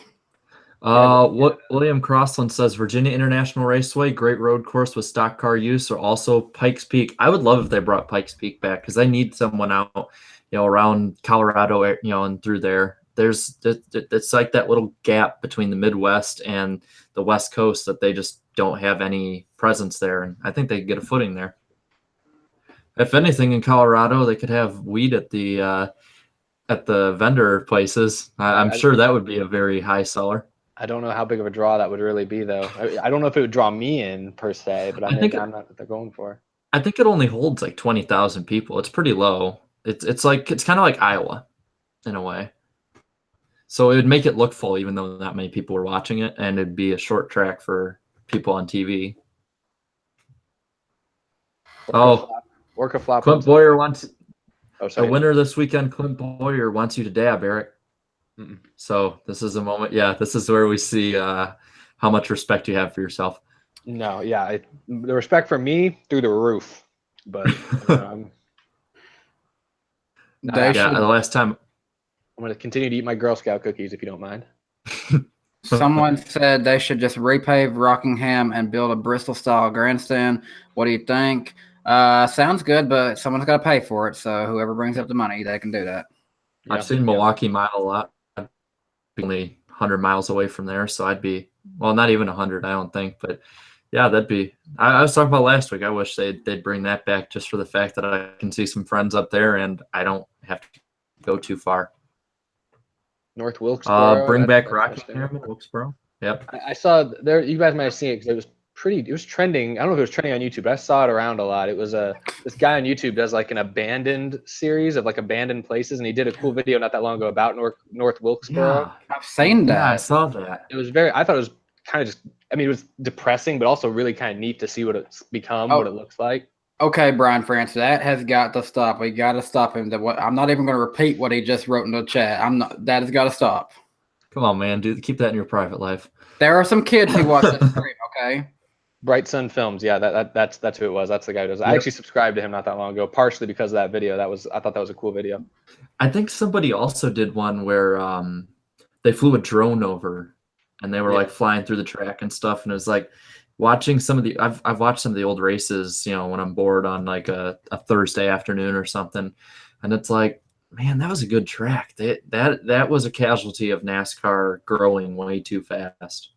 Yeah, that's what happened to a lot of these kind of moderate short tracks like Rockingham. That's just kind of, it's what happens. I don't know. Larson 42 fan. I'm a kid. Congratulations. Ooh. David Cunningham, staying school kids. There you go. Yep. Now you can leave. You've gotten the information you need.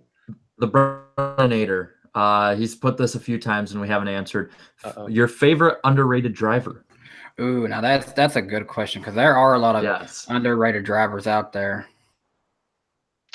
I'm going to go with Benedetto. Okay, yeah. For the longest time, I've gone with David Reagan, but I feel like I need to update mine because David Reagan's. I've always been a fan of Paul Menard. I like Paul Menard. I really want to see him have at least one breakout year where he wins like 3 or 4 races. See, I've seen Paul Menard as a driver who's just he's just there, I guess you could call him the same as some drivers where you say, well, daddy paid for the name and everything. But I guess you could say that. But in a way, he's never really come across as like spoiled or anything. He's always still been pretty much humbled for the most part. Yeah, he seems like a pretty cool dude. Mm-hmm. De Benedetto, everything I see from De Benedetto, there's a lot of good reason to like him. I know he's kind of got like a cult following in the Cup Series. Okay, Brian France is still at it. You're gonna have to ban him, dude. He's getting ridiculous. Brian France, he's getting a little wild. Brian France is ruining NASCAR and he's ruining the chat. Ain't that just the way? Yeah, just not the way. And I saw some people asking why was JMB banned. Do you want to maybe elaborate more on that? He's a spammer. I don't like to ban people on here. I don't. Usually, if someone's spamming the chat, I just try to ignore them. That's usually what I try to do. But when it gets bad enough, I just turn people off. So, yeah. And plus the self promotion stuff. Like, listen, it's like if we see someone cool that we like in there, we're gonna talk to you. Yeah. Or if you leave the same question and it's like actually a question, we've been trying to answer them. But it's like, don't do the whole subscribe to me so I can meet my goals. It's like to be, I don't want to be mean here, but I will be. To be quite honest, if I don't know who you are and all you're putting is that, I don't care about your goals. We don't care. And it's the mean way of putting it, but it's like, listen, if you want us to talk to you or something, just leave a question or make videos good enough that we see them. That's the same way that we've seen each other and we're cool. Yeah. So come on, guys. Nothing here has been he even says he has been repeating this question a lot. Who are you voting for the next NASCAR Hall of Fame? He has his picks: Kulicki, Davey Allison, Buddy Baker. Yeah, I've wanted to talk about this a little bit. Now let me go pull up who's all in the nominations here because you can only pick 5 out of like 20. Yeah, that's what makes it tough. Yeah, I have to pull that up Let's as well. see. You guys do that, and I'll just keep putting stuff in the chat if anything, And if you're gonna ask questions too, you can ask stuff that isn't NASCAR related, as long as it's like appropriate. We're willing to answer it. Yeah. Yeah. Larson 42 fan, can we join the Hangouts? We're thinking about that next week, so just hold in there. If not, it's again nothing personal. Irishman, nice to see you. You've been in just about every one of our streams. Still losing brain cells, lol. I take it you're probably talking about the Brian France one. So yeah. Aaron Kraft, let's go Reds now. Let's go Cubs. Go Astros. Oh yeah, I like the Astros Just too. I like the Cubs. I stopped LA from winning. Yeah, I like the Cubs, so I was rooting for them over Cleveland. So my dad's from kind of near Chicago, so he was like a Cubs fan growing up. He's all Astros now. Don't get me wrong; he is converted to the Astros, and he has been for a while. But small soft spot for the Cubs. Yeah, 2 years in a row of two likable teams winning the World Series. Yeah, it's good. Clint Boyer put Clint Eastwood. The song Clint Eastwood is good. The man is more of a badass, though. Damn. We're not used to this many comments, so we're a little bit. When is the stream ending? Damn, Green Warrior, are we that bad? Well, I didn't take it like that. I figure he's probably one of those things like he just come in halfway, just didn't know if he was late or not. We usually go about hour and a half, 2 hours, so we still got some time left. And then we sometimes talk for like an hour afterwards that y'all don't see. David Cunningham, you've been in a while. You put death threats to Sherry Pollock. So have there been some? Because if so, that's messed up. That's pretty sick. Yeah, that doesn't. Yeah, David Cunningham's been in a lot of our streams and left some good comments. So I don't think he'd be doing that to troll us. So if that's true, like not cool. And if anyone here is in the chat doing that, stop. That's not cool. I'm looking here at the class of 2019 nominees and who all we got here. Out of who I see on this list. Oh, one second. Caleb Marinelli put, Eric, you're the PewDiePie of NASCAR YouTubers.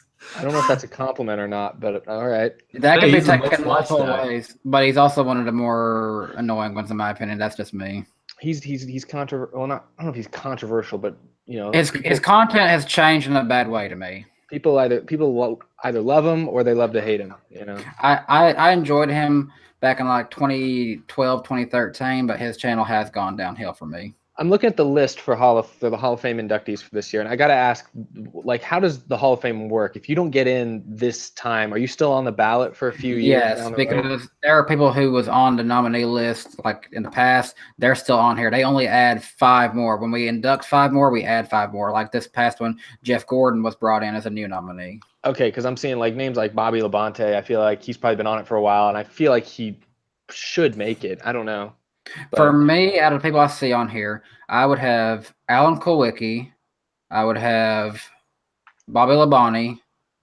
This looks like Davey Allison here. I would put him on there. I would also do Roger Penske. And I'll just go ahead and put Jeff Gordon on it. Yeah, I think Jeff Gordon has to be in it because statistically he's probably the best on this list that I'm seeing. And I feel like if someone was to be like a first ballot Hall of Famer, I mean, Jeff Gordon's kind of like one of the Mount Rushmores of NASCAR for a lot of people. I think it makes sense. The rest are a little tougher. I'd put Bobby Labonte in.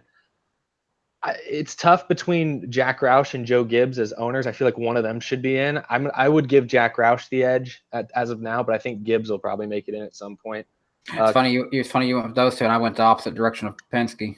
I forgot Penske's on this list. Penske, yeah, I think it'd be really hard between those 3, but I do think one of the 3 owners we have here would need to go on. I think all 3 of them will make it at some point and should, but I think of the 3, I'll put Jack Roush in there first. Alan Kulwicki, though, I think for sure he should be going in. Kulwicki, and I think I thought he already wasn't he? No, he's on this list right here. Damn. Yeah, for what he accomplished on his own, I'd put Kulwicki in there. Or is that? No, that's Kulwicki. I couldn't tell who that was. I'd probably go Davey Allison with my 5th choice. So I don't know what I listed there, but that's tough. And Harry Gant is on this list. He'd definitely be next year for me. Yeah, handsome Harry. Mm-hmm. Yeah, I don't know. I don't have the list on me, but Jeff Gordon. If Jeff Gordon weren't put on there, I'm pretty sure that people would rightfully riot because I mean, he's one of the top 5 ever. So. Could you imagine the controversy if, for whatever reason, they didn't go with Dale Earnhardt and Richard Petty in the first class? Oh, we would still hear about it. Let's see. I'm just sort of looking through these like 2-word responses. Like, we need something more. Tony Stewart next year? Yeah, if he gets put on, he has to make it too. Yeah, he'll probably make it pretty quick. Let's see. I'll be interested to see when guys like Carl Edwards, Greg Biffle, Matt Kenseth, when they make it in. I think at least Kenseth definitely a Hall of Famer. Carl probably too. I don't know about Biffle. I'll be curious to see what happens for them. Here's something interesting. Will Danica Patrick ever be in it? Don't talk. No. I've been wanting to make a video about this for a while. I'm waiting for that to like kind of become more of the hot topic of conversation, because I feel like I'd have a lot to say about that. Yeah. I just, there are so many, like, you don't even have to look around. There's so many more women in America who would be more deserving of drivers to be there. Yeah, there will be a woman in the Hall of Fame one day, and a really good woman NASCAR driver. We don't need to keep bringing up Danica Patrick. I think Natalie Decker has a good future. Yeah, perhaps. I just think Danica, it's just, she's obviously opened the doors for a lot of people, and you can't take away from that. That's impressive. But she raced 5 years in the Cup Series, never came close to winning. And she's going to be such a great mother to Aaron Rodgers' kids, isn't she? That's too. See, that's like the power couple of for me. Being a Vikings fan, having Aaron Rodgers. If Aaron Rodgers starts throwing into the stands or hitting the wall on the way running out in the field, you know where you got it from. Mm-hmm. Yeah, well, someone else said Haley Deegan. Yeah, her and Natalie Decker, I think could be some good future stars. Yeah, and I think you can give Danica Patrick a little bit of credit for at least kind of I don't know if I want to say opening the door completely for them, because I think racing is a sport that you could get into, female, male, regardless.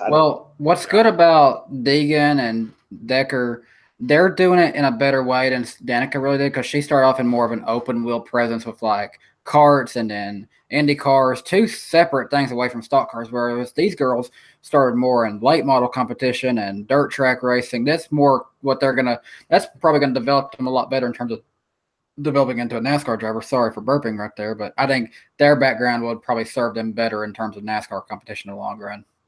True. Yeah, I think someone asked. Yeah. Oh, yeah, keep going. You're good. I had nothing else to say there. I don't know. Someone asked if Dale Jr. should be in it, and taking off my bias hat, I still think yes for what he's accomplished. Over 20 wins in his career. That's nothing to scoff 26. 26. He has more than both the Labanis, which is a very good feat. He's finished in the top 5 in points, I think 3 or 4 times. 2 Busch championships, and that's not even to talk about what he's made. He will be like down as a great driver. Don't get me wrong.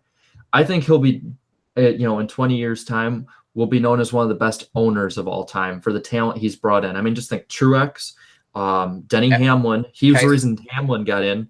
Chase Elliott, Brad Keselowski, Paul Menard. No matter what, but still, he brought him in. Yeah.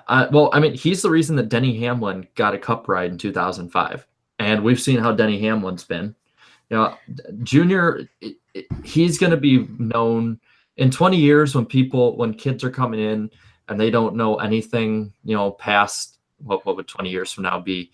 2038. Yeah. Anything beyond 2035 on back, they're going to see Dale Jr. as, like, in my opinion, as the Rick Hendrick that we see today. And I know that's a bold prediction, but seeing his eye for talent, that I think that he's going to be viewed as one of the greatest owners of all time, and he'll definitely be in the Hall of Fame. Yeah, I think definitely a lock. Even if we're just going to look, I agree with everything you said about him being an owner. I think he's got a bright future. I mean, he's already had a good past. I think he's got a very bright future. But even just looking at his driving talent alone, or driving accomplishments, 2 Busch championships, like you said, 2 Daytona 500 wins. Yeah, I mean, that's, that alone maybe isn't enough to make you a first ballot Hall of Famer, but that's definitely a Hall of Fame career. Just first rookie to win the Winston too, as nothing here put. So and okay, here's one thing that I won't think that he should be in the Hall of Fame for as a credential is most popular driver, because that speaks nothing on your driving or owner talent, and it speaks on what the fans have thought of you. But I don't get why people say, well, Bill Elliott should be in because he was popular. It's like, well, then or Junior should be in because he's popular. Well, should Danica be in because she was popular? It's like popularity, in my opinion, is not a defining trait of how good you have been in the sport. I've said it before and I'll say it again. I don't think that Dale Jr. would have honestly been most popular driver if we hadn't lost Dale Earnhardt, for the simple fact that when he suddenly went away and we didn't have no more, Dale Jr. was our last way to cling on to the memories of Dale, and it was the only way to really, I guess, live out vicariously through Dale Jr. what we lost out with Dale Earnhardt. But honestly, I think if that hadn't happened, there might have been a couple of years where he earned it, but maybe not every year. I think he would have, but I think it's like with Chase Elliott now. I mean, Bill Elliott, obviously still alive, had a career. Chase Elliott's now the most popular driver. I think, Dale Earnhardt was not too far from retiring, most likely. Dale Jr. probably would have taken over still. I don't know. But I agree that's not kind of be viewed. Yeah. I agree with what you said about that not being enough to like lock him into the Hall of Fame. I don't think popularity is really. I think it plays a small factor because Danica Patrick was very popular, but she was also very unpopular with fans, and I feel like she didn't manage her unpopularity very well. I feel like she kind of almost went out of her way to just troll people, almost the way Kyle Busch does. Meanwhile, Dale Earnhardt Jr., his just promotion for the sport. It's the same reason. I hate to bring other sports in this, but I always pull in other sports for analogies. It's the reason Yao Ming's in the NBA Hall of Fame because he only played 8 years. He's in the NBA Hall of Fame. He was. I think he was first ballot too. He was immediately inducted in. I mean, he had a good career. He only played 8 years. Yeah. He was an all-star. He averaged like 20 points, 10 rebounds. He had a good career, but I think the main reason that put him over the edge was the fact that he was so big and across into different countries, into China especially, that it was like he's just such a great ambassador for the sport. And I think that's what Dale Earnhardt Jr. has done. So yeah, I think it definitely plays a role. I think it's important and it should be factored in, but like compared to Danica, Dale Earnhardt Jr. really managed that well. All right, Rick Allen. This is going to be a warning. We already got rid of Brian France for acting like this, and what you're talking about in the chat, that's not going to be wanted here. Okay, someone asked for me, so and I will segue into something I think should be said. Asking if I think Hailie Deegan is attractive. Yes, but I don't think that should be why people accept her as a driver. Like, yeah, we had that problem with Danica Patrick. Danica Patrick is a very beautiful woman, but that's the only trait she brought. I don't want young girls growing up looking up to a driver just because she's pretty. That's how she got a ride. I want if women are going to be in the sport, they need to be there because they're talented enough to. Because it does not, like, look at the Force girls in drag racing. They kick ass. They're beautiful women, but people don't focus on that like they do with Danica Patrick because they actually have a resume they've built up to get there. They've, not to say that Danica hasn't earned it. She didn't earn it with NASCAR. She was handed a NASCAR ride because it brought in money. These girls, while they have the name, they have earned the right to be there. And I think that that's what NASCAR needs. Like, don't you boys know this is 2018? We all about respecting women now. Yeah, let's go with that trend. But yeah, pretty much. Yeah. Let's see what else we got. Ryan Blaney is my favorite. He's my brother's favorite too. NASCAR Racing Fan 2015 said he thinks that Bubba Wallace has given Chase a run for the most popular driver, and I agree. He brought up a good point. He said Lionel Racing has already made 5 different releases of a Bubba Wallace diecast for this year, and that's pretty impressive. To be 6 races in, there's already 5 of them out there that they're planning on making. So that shows good numbers right now. And Bubba Wallace is definitely a great person to get behind. He has a great attitude, and honestly, anyone who can say that they don't like him for some reason, I feel like hasn't really got a chance to really see the guy much. I don't think he's going to quite catch Chase Elliott. I think Chase Elliott, it might be close. Not this year, but maybe in the next few years. I think he has to be good. He has to at least be somewhat decent. At least Dale Jr. won races. At least Chase Elliott's made it deep into the playoffs. Bubba Wallace, and it's not even his fault. I think Richard Petty Motorsports sucks. I think they're arguably probably the most disappointing team in NASCAR. I don't know why they're so bad, but I think, and so I don't even think it's all Bubba's fault. But I think, they got to have more success. If he'd won the Daytona 500, I could maybe understand it just because of how big that race is. But He's going to finish outside the top 20 in points probably. I don't see it happening. Yeah, Maybe, but yeah, he's been hovering on that top 20 line this year. I think that kind of goes back to the point where I'm like, I think they need to sort of. So it shows how top heavy it is. But yeah, I mean, Richard Petty Motorsports, I think, is the most overrated Cup team out there. When they get the hype behind it, it's like, listen, they haven't been competitive on a regular basis since the late 80s. Yeah. Like, I mean, what other team? I mean, it's like the Cleveland Browns of NASCAR. Yeah, they were competitive 40 years ago. But it's even worse because this is Richard Petty. It'd be like if I guess Michael Jordan does own the Charlotte Hornets, and they're not that good. But I guess it'd be like if it's like watching the Bulls nowadays. They're awful. Yeah, it'd be like if Peyton Manning owned the Cleveland Browns. You'd just be so confused. You'd be like, well, but it's Peyton Manning. Why is this team so bad? Yeah. It's just you got Richard Petty, who's still such a big presence in the sport, and his team sucks. And it's like, and you'd think that, with all that, with the alliance with Childress, having Chevys and all this progress, with having stability with the charter system, everything is in place for this team to start taking steps. And every time they seem to take steps, they get rid of whatever driver it is. They were taking steps with Eric Almirola. They shoved him out the door before the 10 car even opened up. And they've had like sponsorship behind him too, with Smithfield, with STP. Like they've had funding, and they still couldn't do anything with it.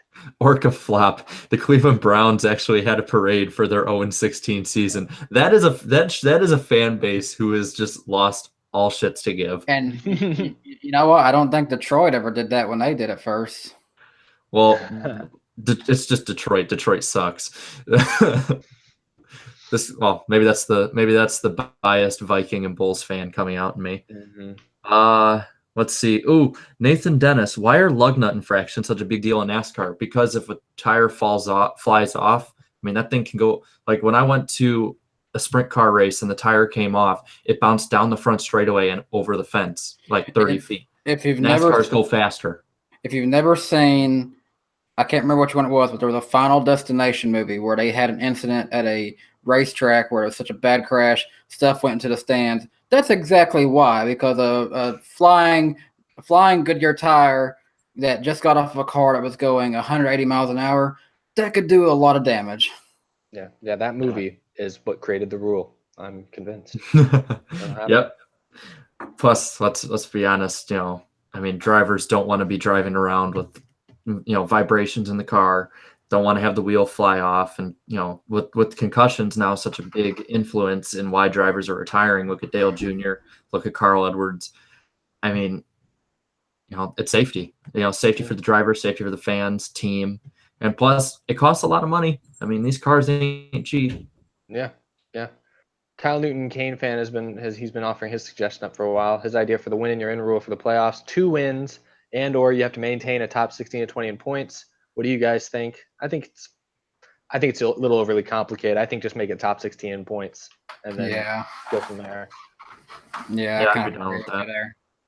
Yeah, I'd be down with just top 16. Yeah, I personally think that once that, like, 12 is fine, but it's like when you get to 16, it's kind of like the NBA where every team makes it, and then there's the guys that it's like you're out already. You're not going to have many Loyolas in NASCAR. Yeah, that first round in NASCAR, you rarely see a big name out early. I think we saw this last year. We saw Larson out in the round of 12, and I think we've had Johnson get out in the round of 12, before. Mm-hmm. But you don't see in the round of 16. It's just kind of a waste. I don't know. Yeah. So nothing here asked a pretty good question. Should IROC come back? If yes, who should race in it and where? I think it'd be neat to see IROC come back.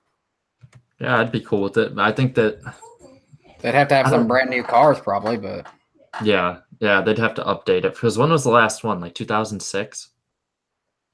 Your guess is good as mine. I never I'll look that up. Good. It'd be very interesting because, like, maybe for IROC coming back, they could just come up with some kind of brand new car for that. But of course, you got to get somebody even back that idea up financially. But hypothetically, if we could do that, I say maybe make it a 20 car competition, maybe, and get 4 of your best from like 5 different racing organizations. If I had to pick 4 from NASCAR, I'd go with Truex, Johnson, Harvick, and I don't know, Kyle Busch maybe. All right, so here I'm on the Wikipedia. We are fact checking. We are not fake news. It went from 1974 to 2006. So they would have 12 drivers in the field, different champions, whether it be from the Busch Series or Cup or Truck or whatever. It says constructed by Pontiac. Last driver's champion Tony Stewart. So. Well, that says because I remember that says a lot of it involves Pontiac being in racing. Yeah, well, is Pontiac even doing anything at this point in general? Okay. Eric, yeah. So did you just ban Rick Allen there? I love his commentary, but I don't like his YouTube channel apparently. There is a lot of problems with Rick Allen. And around goes Rick Allen's car. Oh, wait. No, I want him to come back because we haven't heard from Rick Allen now in a few months. I want, when like summer hits and NBC takes over, I want him to pop up. I just want him to have like, maybe he had like a really bad case of the flu, and like now his voice is like permanently deeper than it even was before. I just want him to come up and like unexpectedly just start speaking in a completely different octave and blow everyone away. It would just be hilarious. And around goes the 44. Welcome to NASCAR on NBC. Say my name. Imagine how epic your life would be if just anything that would happen to go wrong in your life is instantly made better by Rick Allen being right behind you and he goes, problems! Like you look down and your shoes untied, problems! Let's be honest though. If there was, okay, I want to ask this question because there's a few people that I have for my picks. But if you had a pick of a celebrity to be a commentator in NASCAR, who would it be? Because for me, it's Morgan Freeman. I'd got to have Samuel L. Jackson commentate a NASCAR race. I've had it with these fans putting these comments. That would be great. God, you guys are giving us thought. I'd have to think. Those are two good choices. Earl Jones. No, I just look like that. It's like Truex went into pit. He didn't realize he didn't get all the lugs on. He has to come in. By the way, I'm James Earl Jones. James Earl Jones is in the booth. You have Harvick win like 6 races in a row. No. Oh, just squealing in the background. I think also William Shatner would be interesting. Oh God. Oh my God, that would be amazing. You ever seen him cover songs when he's singing? It's beautiful. It's him talking, just a little melody. There's a video that WWE did of him just basically reading the lyrics to WWE theme songs, and it is really good. Tommy Wiseau. We should have Tommy Wiseau. Tristan Baker says Mark Hamill. That'd be a good pick. I want Mark Hamill only if he was like bouncing between characters in the booth. Like he goes from Luke Skywalker to the Joker, and then the Fire Lord Ozai. He Avatar poster back there. It'd be great if he just was. We need like voice actors to just come in and bounce between names. I want to hear Stephen A. Smith. Oh God, that would be amazing. They should have him and Skip Bayless going back and forth the whole time. Just great. Yeah, that would be Dwayne Johnson. I think Dwayne Johnson would actually be an excellent commentator for anything. That dude has so much enthusiasm. Have you seen the video, the commercials for that new movie Rampage that he has on YouTube? He's like so excited talking about a CGI ape. Like, come on. I mean, that's just his personality, whether it was in his run in WWE or what he does as an actor. He takes every role he gets and he makes the most out of it. And now similar to Dwayne Johnson, John Cena is trying to transition into Hollywood now, and it's not as good because he just does not carry that same mentality that Dwayne Johnson does. Somebody put Stephen Hawking. Yeah, I think that nowadays that'd be a pretty quiet broadcast. Let's see, Donald Trump, Bob Ross, and Christopher Walken. Oh, I would love to see Bob Ross. Okay, we're just gonna have a friendly little tree right here in the infield. Now that'll just be our little secret here. Friendly little scrape on the wall. You don't worry, Greg Galding. It's all right. We know you do it every week. He just gave that wall a nice little kiss. That's all he did. Someone put Barack Obama. Yeah, it'd be like every other word. He's basically like the presidential version of Christopher Walken. Liam Neeson. Some great Liam Neeson and Optimus Prime. It's the same person, guys. Well, this has been a fun subject. Yeah, Nick Offerman. Nick Offerman did a commercial. That's about all I can ask from him. You said something about Tommy Wiseau. I just want to see one instance where Mark Martin comes out of retirement, walking in his driver's suit, and here's Tommy going up to the broadcast booth. Oh, hi, Mark. I did not hit her. It's bullshit. I did not hit her. I did not. Oh, hi, Mark. No, it'd be like, well, how's that thing going? I cannot tell you. Just confidential. Anyway, how's your sex life? Oh, I like John Goodman. That would be fun. Oh, okay. So I love dinosaurs growing up, right? And there's this documentary they made called When Dinosaurs Roamed America, and he's the narrator. It's like listening to caramel to the ears. Speaking of John Goodman, they recently brought back Roseanne, and they advertised that really well by sponsoring the Roseanne 300, which was a really bizarre sponsor for a race. I saw that on Twitter, that it like shattered everyone's expectations with way more views or something like that. And I thought, like, well, shoot, maybe NASCAR can take credit for that. I mean, I've watched a lot of Roseanne, like previous episodes. It wasn't a bad show for its time, and oddly, it was. You had families like you had your TV families like the Tanners on Full House and the Cosbys and Fresh Prince of Bel-Air. They were such a unique change to it all that they were more like a traditional, like realistic, like rural family. And I think Roseanne and the Jeff Foxworthy show did a good job of kind of building more of a believable family environment on TV for a long time. And kind of interesting seeing them bringing back a show like that. But I've also seen some negative stuff where people just say it's pro-Trump and provides more of an idea of that. And that's just too controversial for me to get into, but I'm not going to necessarily agree with that statement. I haven't seen the show, the old one or the current one. I just like John Goodman's voice. Let's see, what else is there? Oh, I would like, I know it's not a real life person, but a character, Rick Grimes from The Walking Dead. If we're gonna go characters, there's a lot of characters. He's going into Pit Lorry. He's getting stuff and things in the car. Jeffrey Dean Morgan as Negan commentating. That would be one profanity-laced beauty. Yep. And it'd be like Danica Patrick racing. And she takes it 3 wide. She has some beach ball size lady nuts. That's a line from the show. So let's see, Negan. Let's see, John Goodman.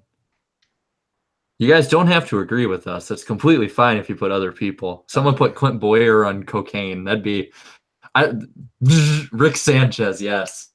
Oh, Vince McMahon. That would be a pretty interesting thing. Didn't they have him at Bristol for a bit? No, you're not. That is not Vince McMahon. You're thinking of No, I know like the other one you're thinking of, but I thought he was at Bristol for one of the races. I don't think Vince was, but there's that one guy that goes, "Let's get ready to rumble," and that's not Vince McMahon. Yeah, I know him. Let's see, Uncle Si from Duck Dynasty. Hey Jack, they're going to turn 3. Kevin Hart. That he could make the fast-paced one. Yes. Kevin Hart's everywhere. He's in too many places. Stone Cold Steve Austin. I like Reese Williamson here trying to like actually get us back on topic here, but no. Yeah. Yes, I think Eric Jones will win, but no. Yes, how dare you? Yeah. Deadpool beauty. Okay, the first NASCAR comment, we're going with that. So somebody put something in there. It's NASCAR. Okay, yeah, there you go. And it's just other things. What do you think of BK Racing? It's like a 10-second delay. Oh, the BK Racing deal. Yeah. BK Racing has had an interesting history. Because it first come in, the BK, I think, stood for Burger King Racing. They were backed by the Burger King Corporation for a long time. Yeah.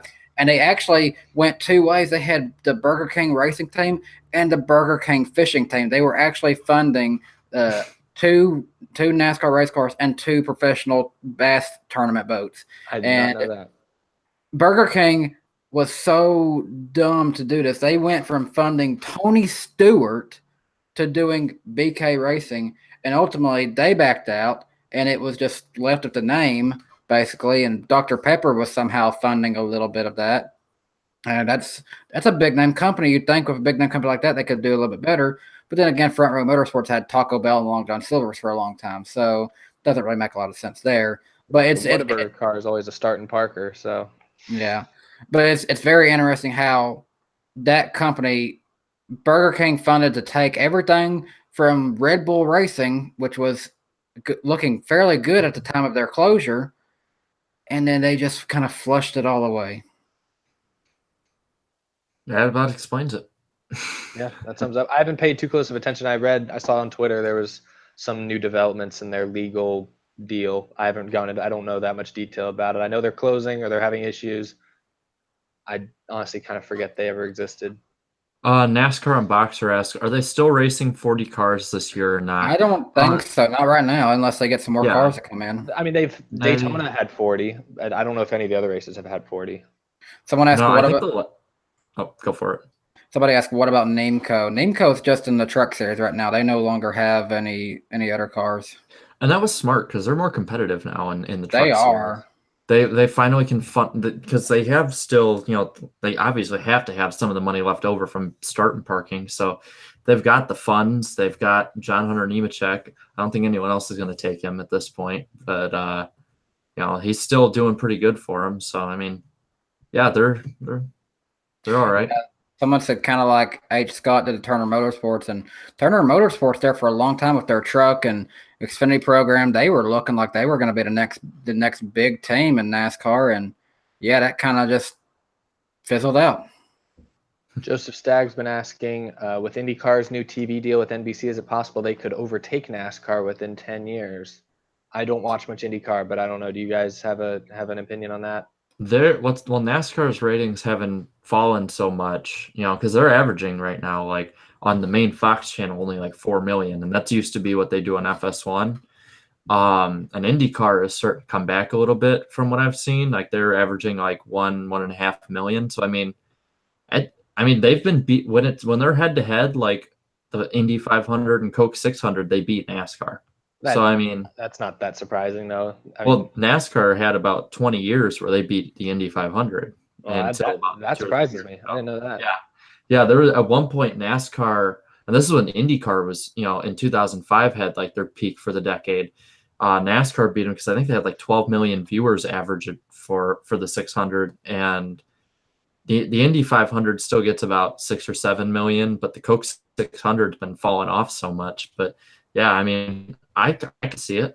I mean, IndyCar puts on generally better racing nowadays, so I could definitely see it because I think racing fans, unlike football fans or baseball fans, they go to what's more entertaining, whereas basketball fans might go to just seeing what game LeBron James is on or something, stuff like that. So yeah, I could see it happening. I don't want it to, but I could see it. Yeah, I kind of agree with you there. I know IndyCar, how many races do they run in a season? They run significantly less, right? It's like 20 something, right? Yeah, they definitely have a lower series. Because I just know, I think that has something to do with it. I know people have been saying, oh, one thing that could save NASCAR is they shorten the schedule from 36 to like 30. And I don't really know if that would really do much. IndyCar, it's the reason football games get such great ratings as compared to an individual baseball game. There's 160 baseball games in this season, but there's only 16 football games. So you got to catch those football games.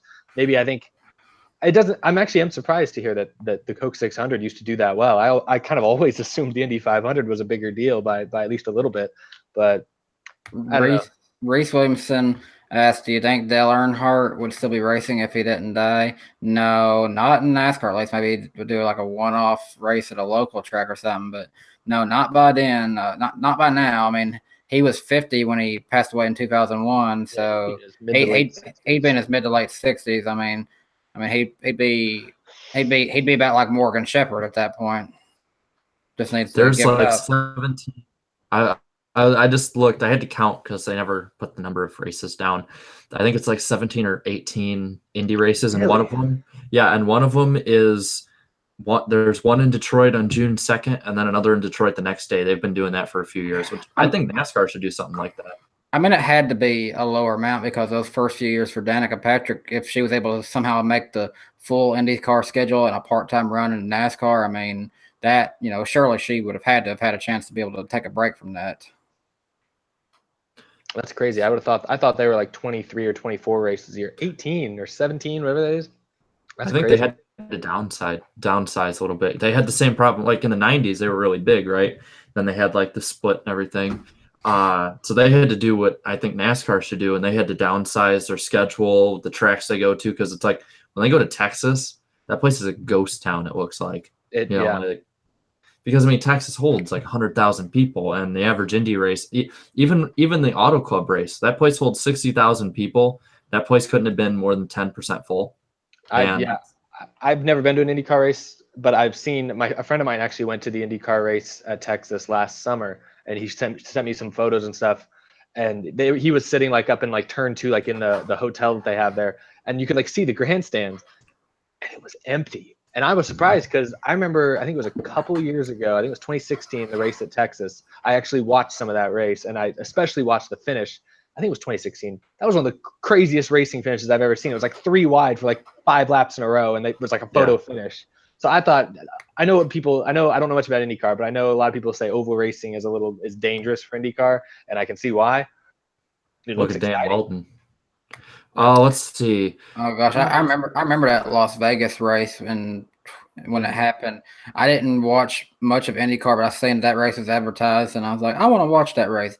As soon as I turned on, that wreck happens. I'm like, oh my gosh. Yeah. No, let's see. Somebody asked what the Grand Prix of Monaco gets. This one's from 2013. We got 1.5 million viewers. I know it's been up for a while because one of the newer ones said it was up 241% from the year before. But yeah, it's on NBC, so it gets like 1.5 million or so. But I mean, this is a long time ago. But yeah. F1 has never really got that strong foothold in America like IndyCar and NASCAR have. They're sort of that foreign feeling to it. I mean, it's a international series around the world. But let me see if I can find it. Yep, the only thing I can find is the 2013. That's just 1.5 million people. So I mean, it's about as much as the All-Star race these days. The All-Star race has kind of been NASCAR Funk Builders Cup Series said you look like Austin Dillon. I guess he's referring to Iceberg because I sure don't look like him. Yeah, I don't look like Austin. Do I look like Austin Dillon? Put a cowboy hat on me? Yeah, I'm like 6 inches taller than Austin Dillon. So Austin Dillon's got kind of a fat head too. So I don't know. He has like. And this, I'm not trying to rip on him, and because I know his brother is on YouTube, so the last thing is to have a target on my back. But I like Ty. I got to meet Ty last week. He's a pretty cool guy. Yeah, he seems. I actually saw one of his first wins in the 3 truck back in 2010 when he was at Chicagoland. Mm-hmm. So I was at the time I was like, yeah, that's pretty cool. It's pretty cool to see the 3 win. Never thinking it would actually come to Cup. I'll say this.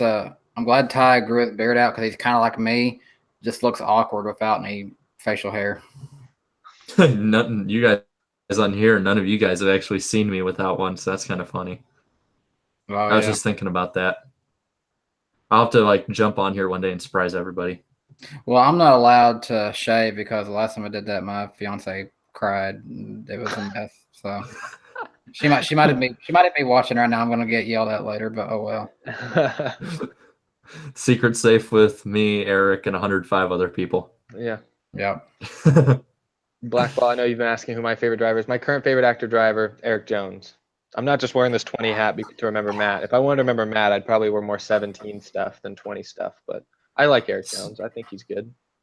Stephen Gibson asked, "What's your favorite Tony Stewart paint scheme?" I personally, my favorite is the straight up simple. Like for me, like I always liked Junior's 8 scheme because of how simple it was, and that's what I think about Tony Stewart in 2006 and 7. Yeah, actually, I think that's yeah. I mean, I kind of like the one with the fin just because when I started watching and then playing games, that's what was there. But I mean, that I can't beat being just simple and upfront with it.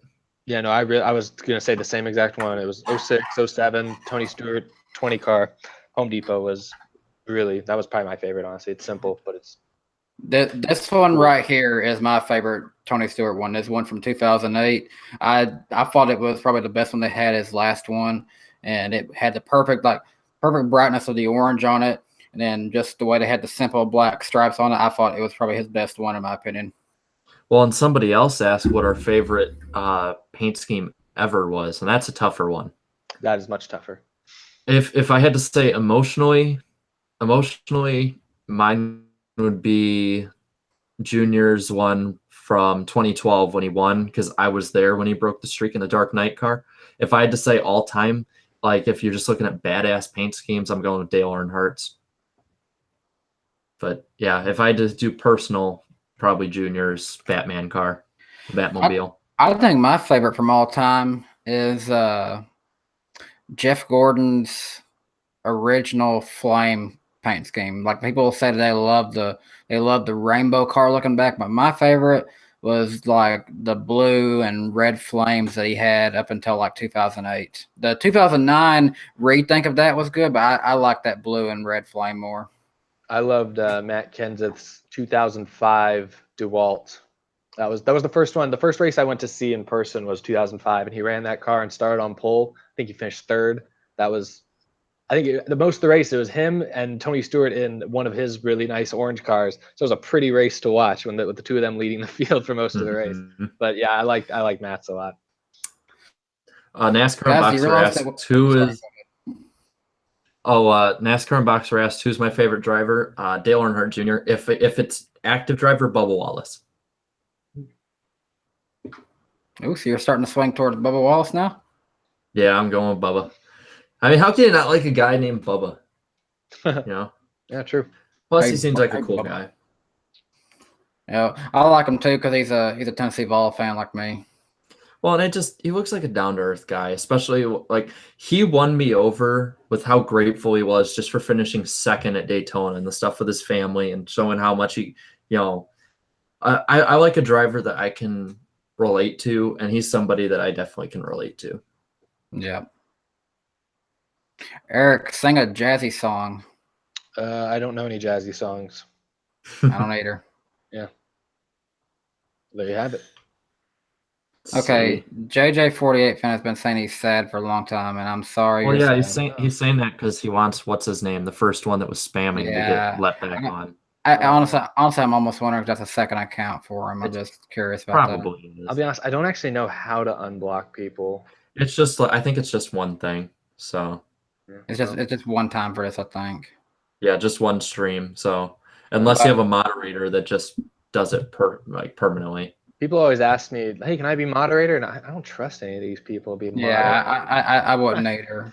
See, I mean, if I were to have someone be a moderator, I would have to meet with them over a Google Hangout first and see who they are. Yeah, I'd have to, but it's like for all I know, this is somebody who was like me, and like this could be somebody that me and him had beef in high school or something. I don't know who you are behind a screen. In the case of this, we have 3 people here. Me and Iceberg and Eric keep an eye on the chat every now and again to see if there's anything bad, and if there is something bad, I call it out, and then whoever's hosting just instantly needs to get rid of it. I think of us 3, I think when it comes to most lenient on stuff, I think I win that one. So yeah, you guys might need to.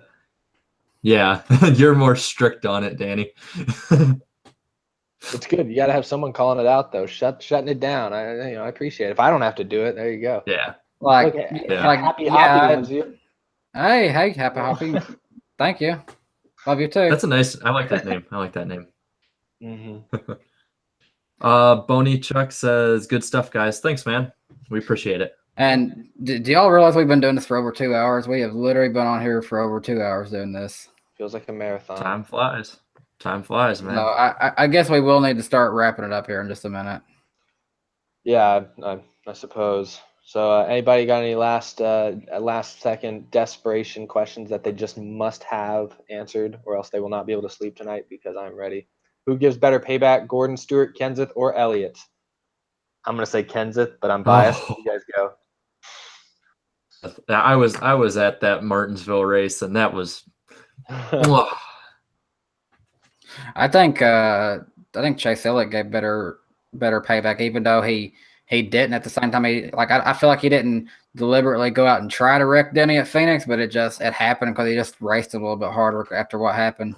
I will say Chase Elliott, that was some smooth payback though, because it's like it wasn't obvious. It wasn't like he just just smushed him into the wall, but it was like low key, just kind of like pushing the back payback. So Chase Elliott, he's sneaky.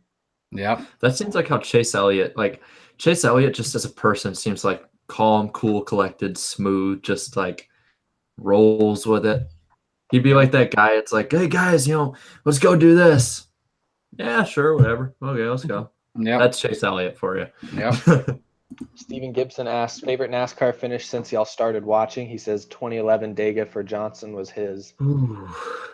I don't Well, know. if we're doing, if we're again, I'm gonna separate from awesomeness and personal. Personal, obviously, being at Junior winning. Let's put that aside, because for most people that weren't Junior fans or weren't rooting for him, that's pretty boring. For me, if I had to do most exciting, my favorite still is the 2013 Auto Club 400 finish. That was that was when I was like, okay, because I was upset about getting rid of the COT because I just got it right. I was like, it's all right, we got something good here, I mean, we haven't had anything that good since, but it was good at the time. My favorite was the 2012 Fall Talladega race. And it's hard for me to say that because I know that was a race I think Junior got injured actually partially in, so I don't like it for that reason. What Talladega race? That's the one where Michael Waltrip was about to win until Tony Stewart decided to be a hero or somebody. Stewart, yeah, that was Stewart. That final restart. I mean, obviously Matt Kenseth won the race, which probably most people don't remember, but he won the race. So that was dramatic. But it was just like, I think that the final restart, the 2 laps, like just I've rewatched those final 2 laps so much because the commentary is on point. There's 2 or 3 different lead changes over those couple of laps with like Harvick, Kenseth, Boyer, Stewart. Beating and banging too. Yeah, there was like, it was all over the place. 4 wide for 2 laps completely all the way around, and then it ended in a big wreck, which I love the image at the end of Dale Jr. giving Jimmy Johnson a ride back, and especially now that you look back and you know that Dale Jr. was hurt doing that. Yeah. Well, and it's like, I've been concussed and you get agitated. That's one of the symptoms. And he looked pissed at the time. I remember seeing it as like, but what I remember most from that finish, and what I love the most, is that when with a lap to go, you see the full pack. They're all 4 wide going like that through the corner. There's no commentary, and you just hear that like roar of the pack. Like I love that sound. That was just such like that. I've showed that. My current girlfriend didn't know anything about NASCAR, but when she first was like, I want to see what's this NASCAR thing all about. Like she wanted to know what NASCAR is about. I showed her a video of just those 2 laps, and like, it was like watching a movie. It was so dramatic. Like she was into it. And I gotta say, I think most people would be into watching that. It was really great. That's why when people, like, because like friends of mine from high school and people I run with and stuff, they'll be like, yo, I'm thinking about getting into NASCAR. They're like, should I watch this week in like a race like Kentucky or Kansas? I'm like, no. They're like, really? I'm like, no. Wait till next week, or like when Kentucky used to be before Daytona. It's like, wait till next week with Daytona or Talladega. They're like, why? I've always heard the names, but why? It's like, because if there is any race that you can get someone, especially somebody young, hooked on NASCAR for the action aspect of it, it's going to be one of those tracks. I mean, look at me. I got hooked from a Daytona 500 finish. Yeah. Yep. I think my favorite finish is 1999 Bristol night race where Dale Earnhardt spins out Terry Labonte. Even though he was hated that night, that is such a classic, iconic moment of racing. And that right there is what people should think of when they hear Bristol Motor Speedway and short track racing, not what we have today where it's, okay, you're up on the high lane, I'm on the bottom lane, and we'll just see you after 500 laps. Someone put in the chat too about the 2012 Watkins Glen. No, I did not forget about that. And that was a great road course finish. That might be my favorite road course. Best COT finish. Yep. It's like you didn't know who was going to win when they come back around. And like basically that same finish happened back-to-back years, I think, 2011 and 2012, I think, because you had the same three guys at the end. Just it was a little bit different, but somehow Marcus Ambrose still won. Hey, I got a text from my dad watching. Say in the chat, are we glitching out at all? Is it just like a reception and thing for some people, or? To be honest, Jared, every now and again I hear you kind of glitch out a little bit, but I don't know if it's just Okay. on my end or what. Okay, it's probably my thing. I know once streams get like past the 2-hour mark is when problems really start popping up. ODST Productions has been asking in all caps, what were you thinking when Austin Dillon flew into the catch fence in 2015? Well, Holy shit. To be honest with you, when I look back and saw it, I was scared. But that night, I had been working at Bass Pro Shops, and I was exhausted when I got done, and I couldn't stay up and watch it because it went on into the night with like rain or something. And I felt bad because I'm an Earnhardt Jr. fan, and I missed out on watching him win. But at the same time, when I went back and watched it, I was like, oh my gosh, he is lucky to be alive after that. Yeah, I was watching that race. I was at I was with my grandparents actually in Chicago for that race, and they don't watch NASCAR, but I was watching them. They had a big screen. We were watching it just kind of casually because it was Daytona. It's fun for anyone to watch. I feel like any hot-blooded American would enjoy watching Daytona. But yeah, when it happened, I just like, I mean, I thought for sure he was significantly injured. I wasn't thinking, oh, he's dead, but I'm like, he's going to be probably taken to the hospital at least for precaution, most likely. And yeah, I don't know. It was unexpected, but it was one of those hold your breath moments. I wasn't like screaming like, oh my God. I was just like, guys, that doesn't usually happen. Like my grandpa was looking at me like, what? And I'm like, that doesn't usually happen. Not only every few years maybe, but that does not usually happen. That was definitely one of the most like stop, check yourself, like what just happened moments that I've seen since I've been a fan, Like, yeah, I remember. I think that was the first like, oh my gosh, are you okay moment since Michael McDowell in 2008. Yeah, I remember I was watching because it's like 3 a.m. by the time that thing got finished. I was watching with my grandpa in the garage, and we're sitting there. We're cheering because Junior's leading. And we're like, yeah, and then he flips in the fence. We're like, oh my God. Well, even on TV, they they instantly put it over to the winner's audio, trying to see how's he reacting, and Junior's not like, yeah, guys, we did. He's like, oh my gosh. Yeah, and I that race gave me such an adrenaline rush. I had to go because I do like long distance running, and in high school I did cross country, and we had our first day of summer running that next day at like 7:30 in the morning. I had such an adrenaline rush. I just stayed up, found a recording of it on YouTube, and watched the whole race over again until basically the sun came up. I was so pumped. I went and I showed everybody, and everybody was like, "Oh my God, how is he alive?" Yeah, that was wild. You just look at the car, and then the overkill of him getting hit again after he's already on the ground upside down. It's just, gosh. I mean, I respected Austin Dillon a lot just because of his toughness, just the fact that he got through that. I don't know that any driver could have walked away from that the way he did. So, yeah. Another wreck that I wish that there was more footage of, because there never was. 2010 at Pocono, the wreck that Elliott Sadler had, that was never seen because they focused more on what Kurt Busch had, and Kurt Busch had a bad wreck. It was easily argued that whatever Elliott Sadler had was way worse, because I mean his motor was completely gone after that one. There's a video online. This guy is like in the infield recording, and you see Sadler start spinning, and right before he hits that wall, the guy next to him hits him, and he doesn't catch it. And like I remember because I saw it, and I'm like, "Are you kidding me?" Like, because that had he caught that, ESPN would pay a handsome sum of money to get that footage. Yeah. Like that dude would probably get a few $1,000s for that. Do you guys remember the wreck? I think it was a pretty minor looking wreck, but it kind of like caught my attention as that was almost really bad. I think it was 2013 Michigan when Mark Martin spun out onto pit road. That was 2012. That was 2012. Was it 2012? Okay, I thought it was 13. He like speared his car onto like the inside wall, like where it kind of like opened up where there was an opening. It like just T-bone like skewered on there like a shish kebab.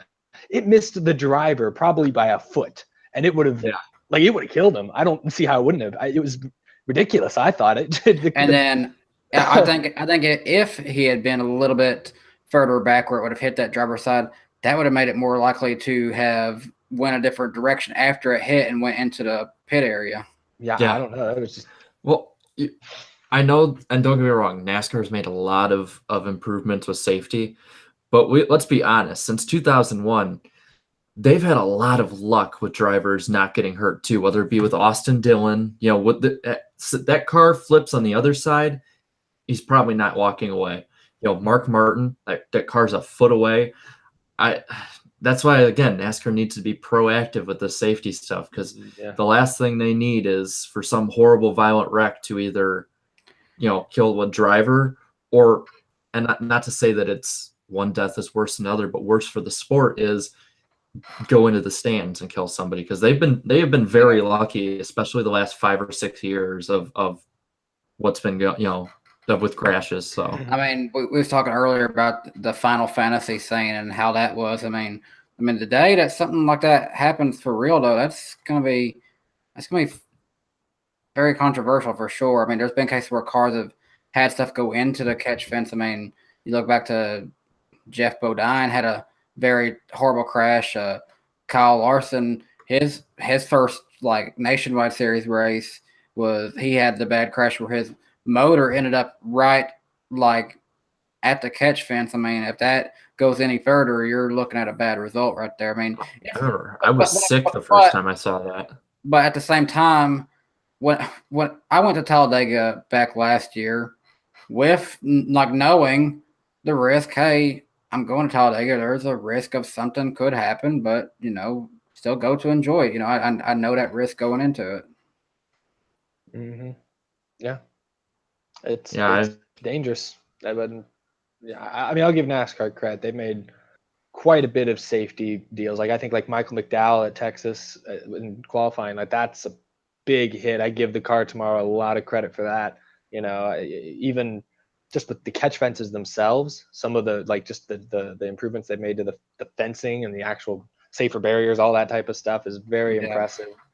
It's the reasons that we've given here is why when people say, "Oh, you just watch NASCAR for the crashes," is why you say no. I know that with some people, especially people who have come the last few years and younger fans, they take it for granted. But it's this isn't as safe as they've made it. This isn't a safe sport, and I think not many fans actually do watch because of crashes. I mean, after the fact, the crashes are really cool, knowing they're okay. But it's some of those bad crashes still. I remember the one where Kenseth flew up at Talladega, and I thought he was going to go over the fence, But just based on the angle, the angle the camera was on, but it's people sometimes look at me weird because I'll yell when there's a big flip because it's I'm just not expecting it. But it's you're lifting a 1.5 ton car off the ground like it's a feather into a fence with 80,000 people on the other side. There's no way in hell that there's no way somebody would watch for that. Yeah. Now, I mean, if all you want to do is say some NASCAR crashes, well, my friends, look up NASCAR crash compilations on YouTube, and there you go. Yep, pretty much. Yeah, I mean, you never want to root for X. I like what you said though about it. That's true. I feel like it is the younger fans that look for it more because they didn't have to. They've lived in a post Dale Earnhardt era. where it's kind of the safety's been drastically improved, and we really haven't had any major incidences since then. So it's kind of, I think some people do just root for crashes, and it's a shame.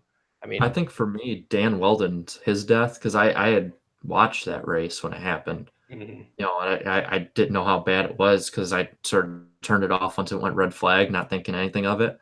But that sort of opened my eyes to it's safer, but it's not safe. That one in general, I just think back to watching I lost track of how many cars actually got airborne in that, and it was a ton. So many caught on fire. I wonder how we only had one pass away in that one. Yeah, and Mathcar 1877 says, "I'm 14. I hate when they crash mid-race." And it's I'm not saying it's all of you. It's hashtag not all, but it's there is a decent amount who are younger that watch for that.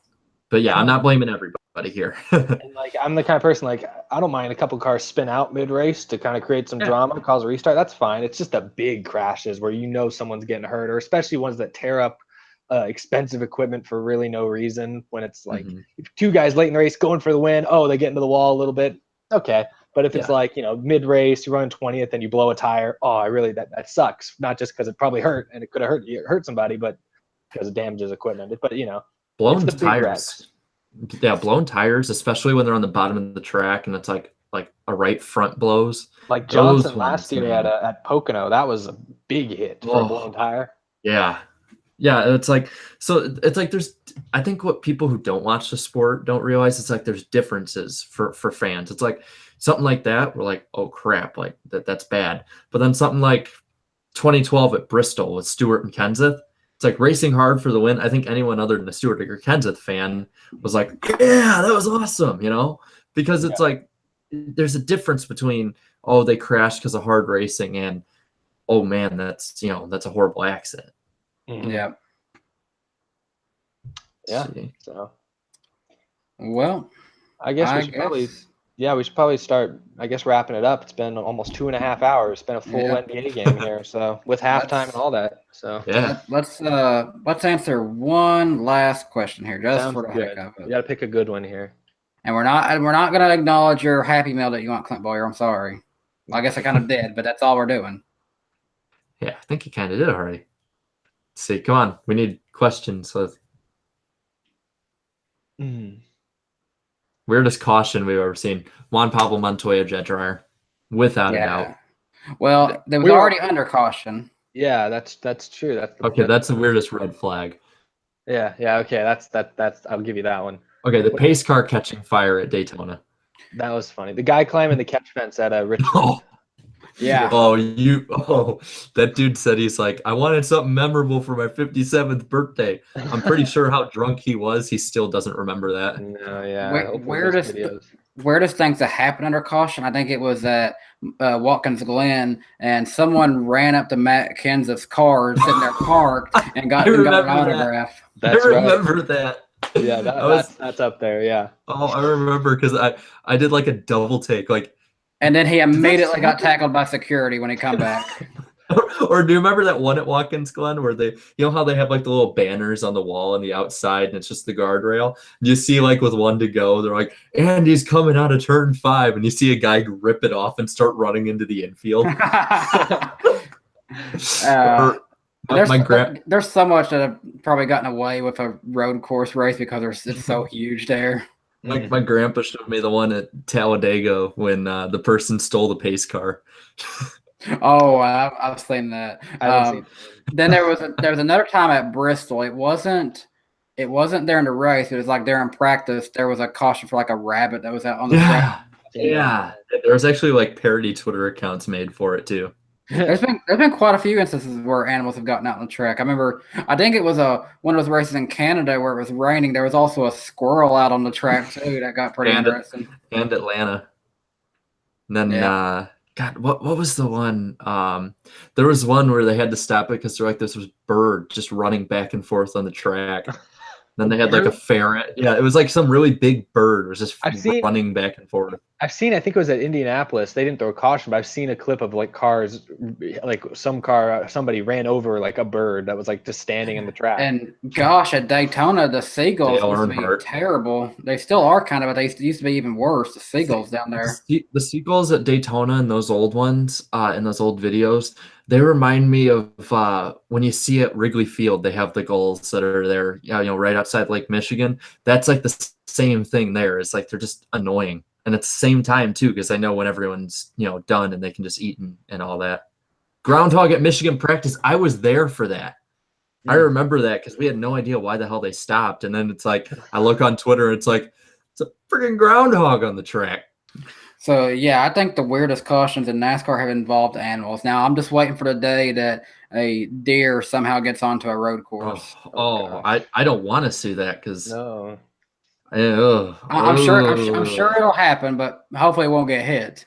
What about the TV cable? The TV cable at Charlotte. Oh yeah, that was risky from the beginning with Fox, and luckily they learned their lesson on that. I That give one Fox is- credit at least for trying something new. Yeah. You know?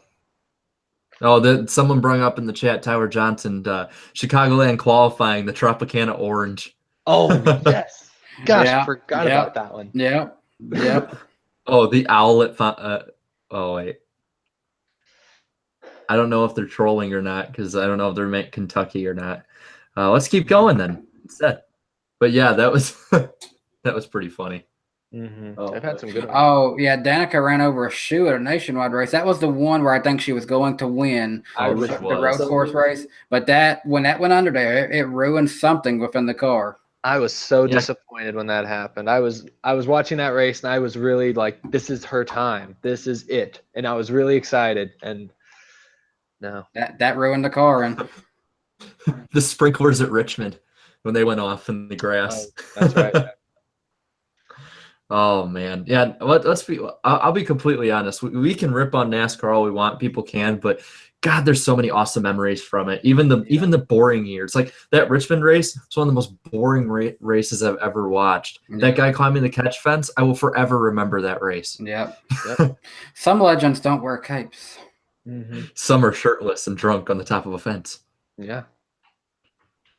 Yeah, we could probably list some more and all that, but we probably should wrap it up. Yeah. Yeah, Don't get me started I think about the ambulance at Richmond, buddy. Don't get me started on that one. Yeah, we'll save that for next week. Yeah. I think this has been a good stream tonight, and again, we will do this again next week on my channel. Hopefully, we can get some of the same people on here. But it's an off week, and what we're probably going to do is we're going to drop a link into the Hangout next weif it'll only let us take in like a maximum of 10 people. So once we get 10 people, as long as y'all are respectful, we'll probably go with that. We can't get nobody like Brian France, Clint Boyer, Reba McIntyre, Rick Allen, all the people we saw in the chat tonight that were getting pretty interested. We can't get any of y'all in there. If y'all come in there or try to come in here, we probably won't. We probably will say no. But as long as you're respectful, next week we'll be able to get some people in there. I'm DannyBTalks. You can come over to my channel, hit the subscribe button, so you'll be able to watch that next week. And we'll host this again next week on my channel, probably on Wednesday, but I'll put out a video the day of just to make sure everybody knows. Yep. And the links to both their channels, Danny B and the Iceberg, in the description of this. So check that out and subscribe if you have not already. Yeah, and so go on that channel, subscribe to me, click that like button. And then always click that like button, and again, go over and subscribe to my channel, and so you'll be able to know more on next week. I'm at 752 as of right now, so let's go and get some more of y'all. Let's try to push me closer to 1,000. Come on, guys, that's my only goal when I started YouTube, is maybe get 1,000. Remember what I said earlier. If I hit when I hit 1,000, I'll do a reaction video to 50 Shades of Grey. Anyway, so you can find me on my YouTube channel, The Iceberg. You can also follow me on Twitter at your own peril at IceTitan80. And then also I post stuff for just basically nowadays just for the channel on gab.ai. I'll be at Iceberg. Just if you can't find me, if it's something different, because again, I don't go on there too often. It's basically just the same picture profile as on Twitter. It's me with Kyle Larson. So you'll find me there. And yeah, I'll see you guys next week. Can't wait. Yep, this is fun as always, and it's been a great stream again. What do you got? Everyone out there, whether you're celebrating or not, have a happy Easter, have a safe weekend, and again, we'll see you next week. Yep, happy Easter. I'll be with my fiance and her family, and we're gonna have a good Easter weekend. Happy Easter, everybody. Thank you so much for watching. Also, if you're new to this channel, watch Out of the Groove periodically throughout the week, every week. I'll talk about just about everything NASCAR related on there as well. But yeah, we'll be back with this podcast on Danny B's channel in 1 week approximately. And I hope you guys check it out. Thank you for joining, everybody. Thanks for all the questions. Thanks for all the engagement. Have a happy Easter.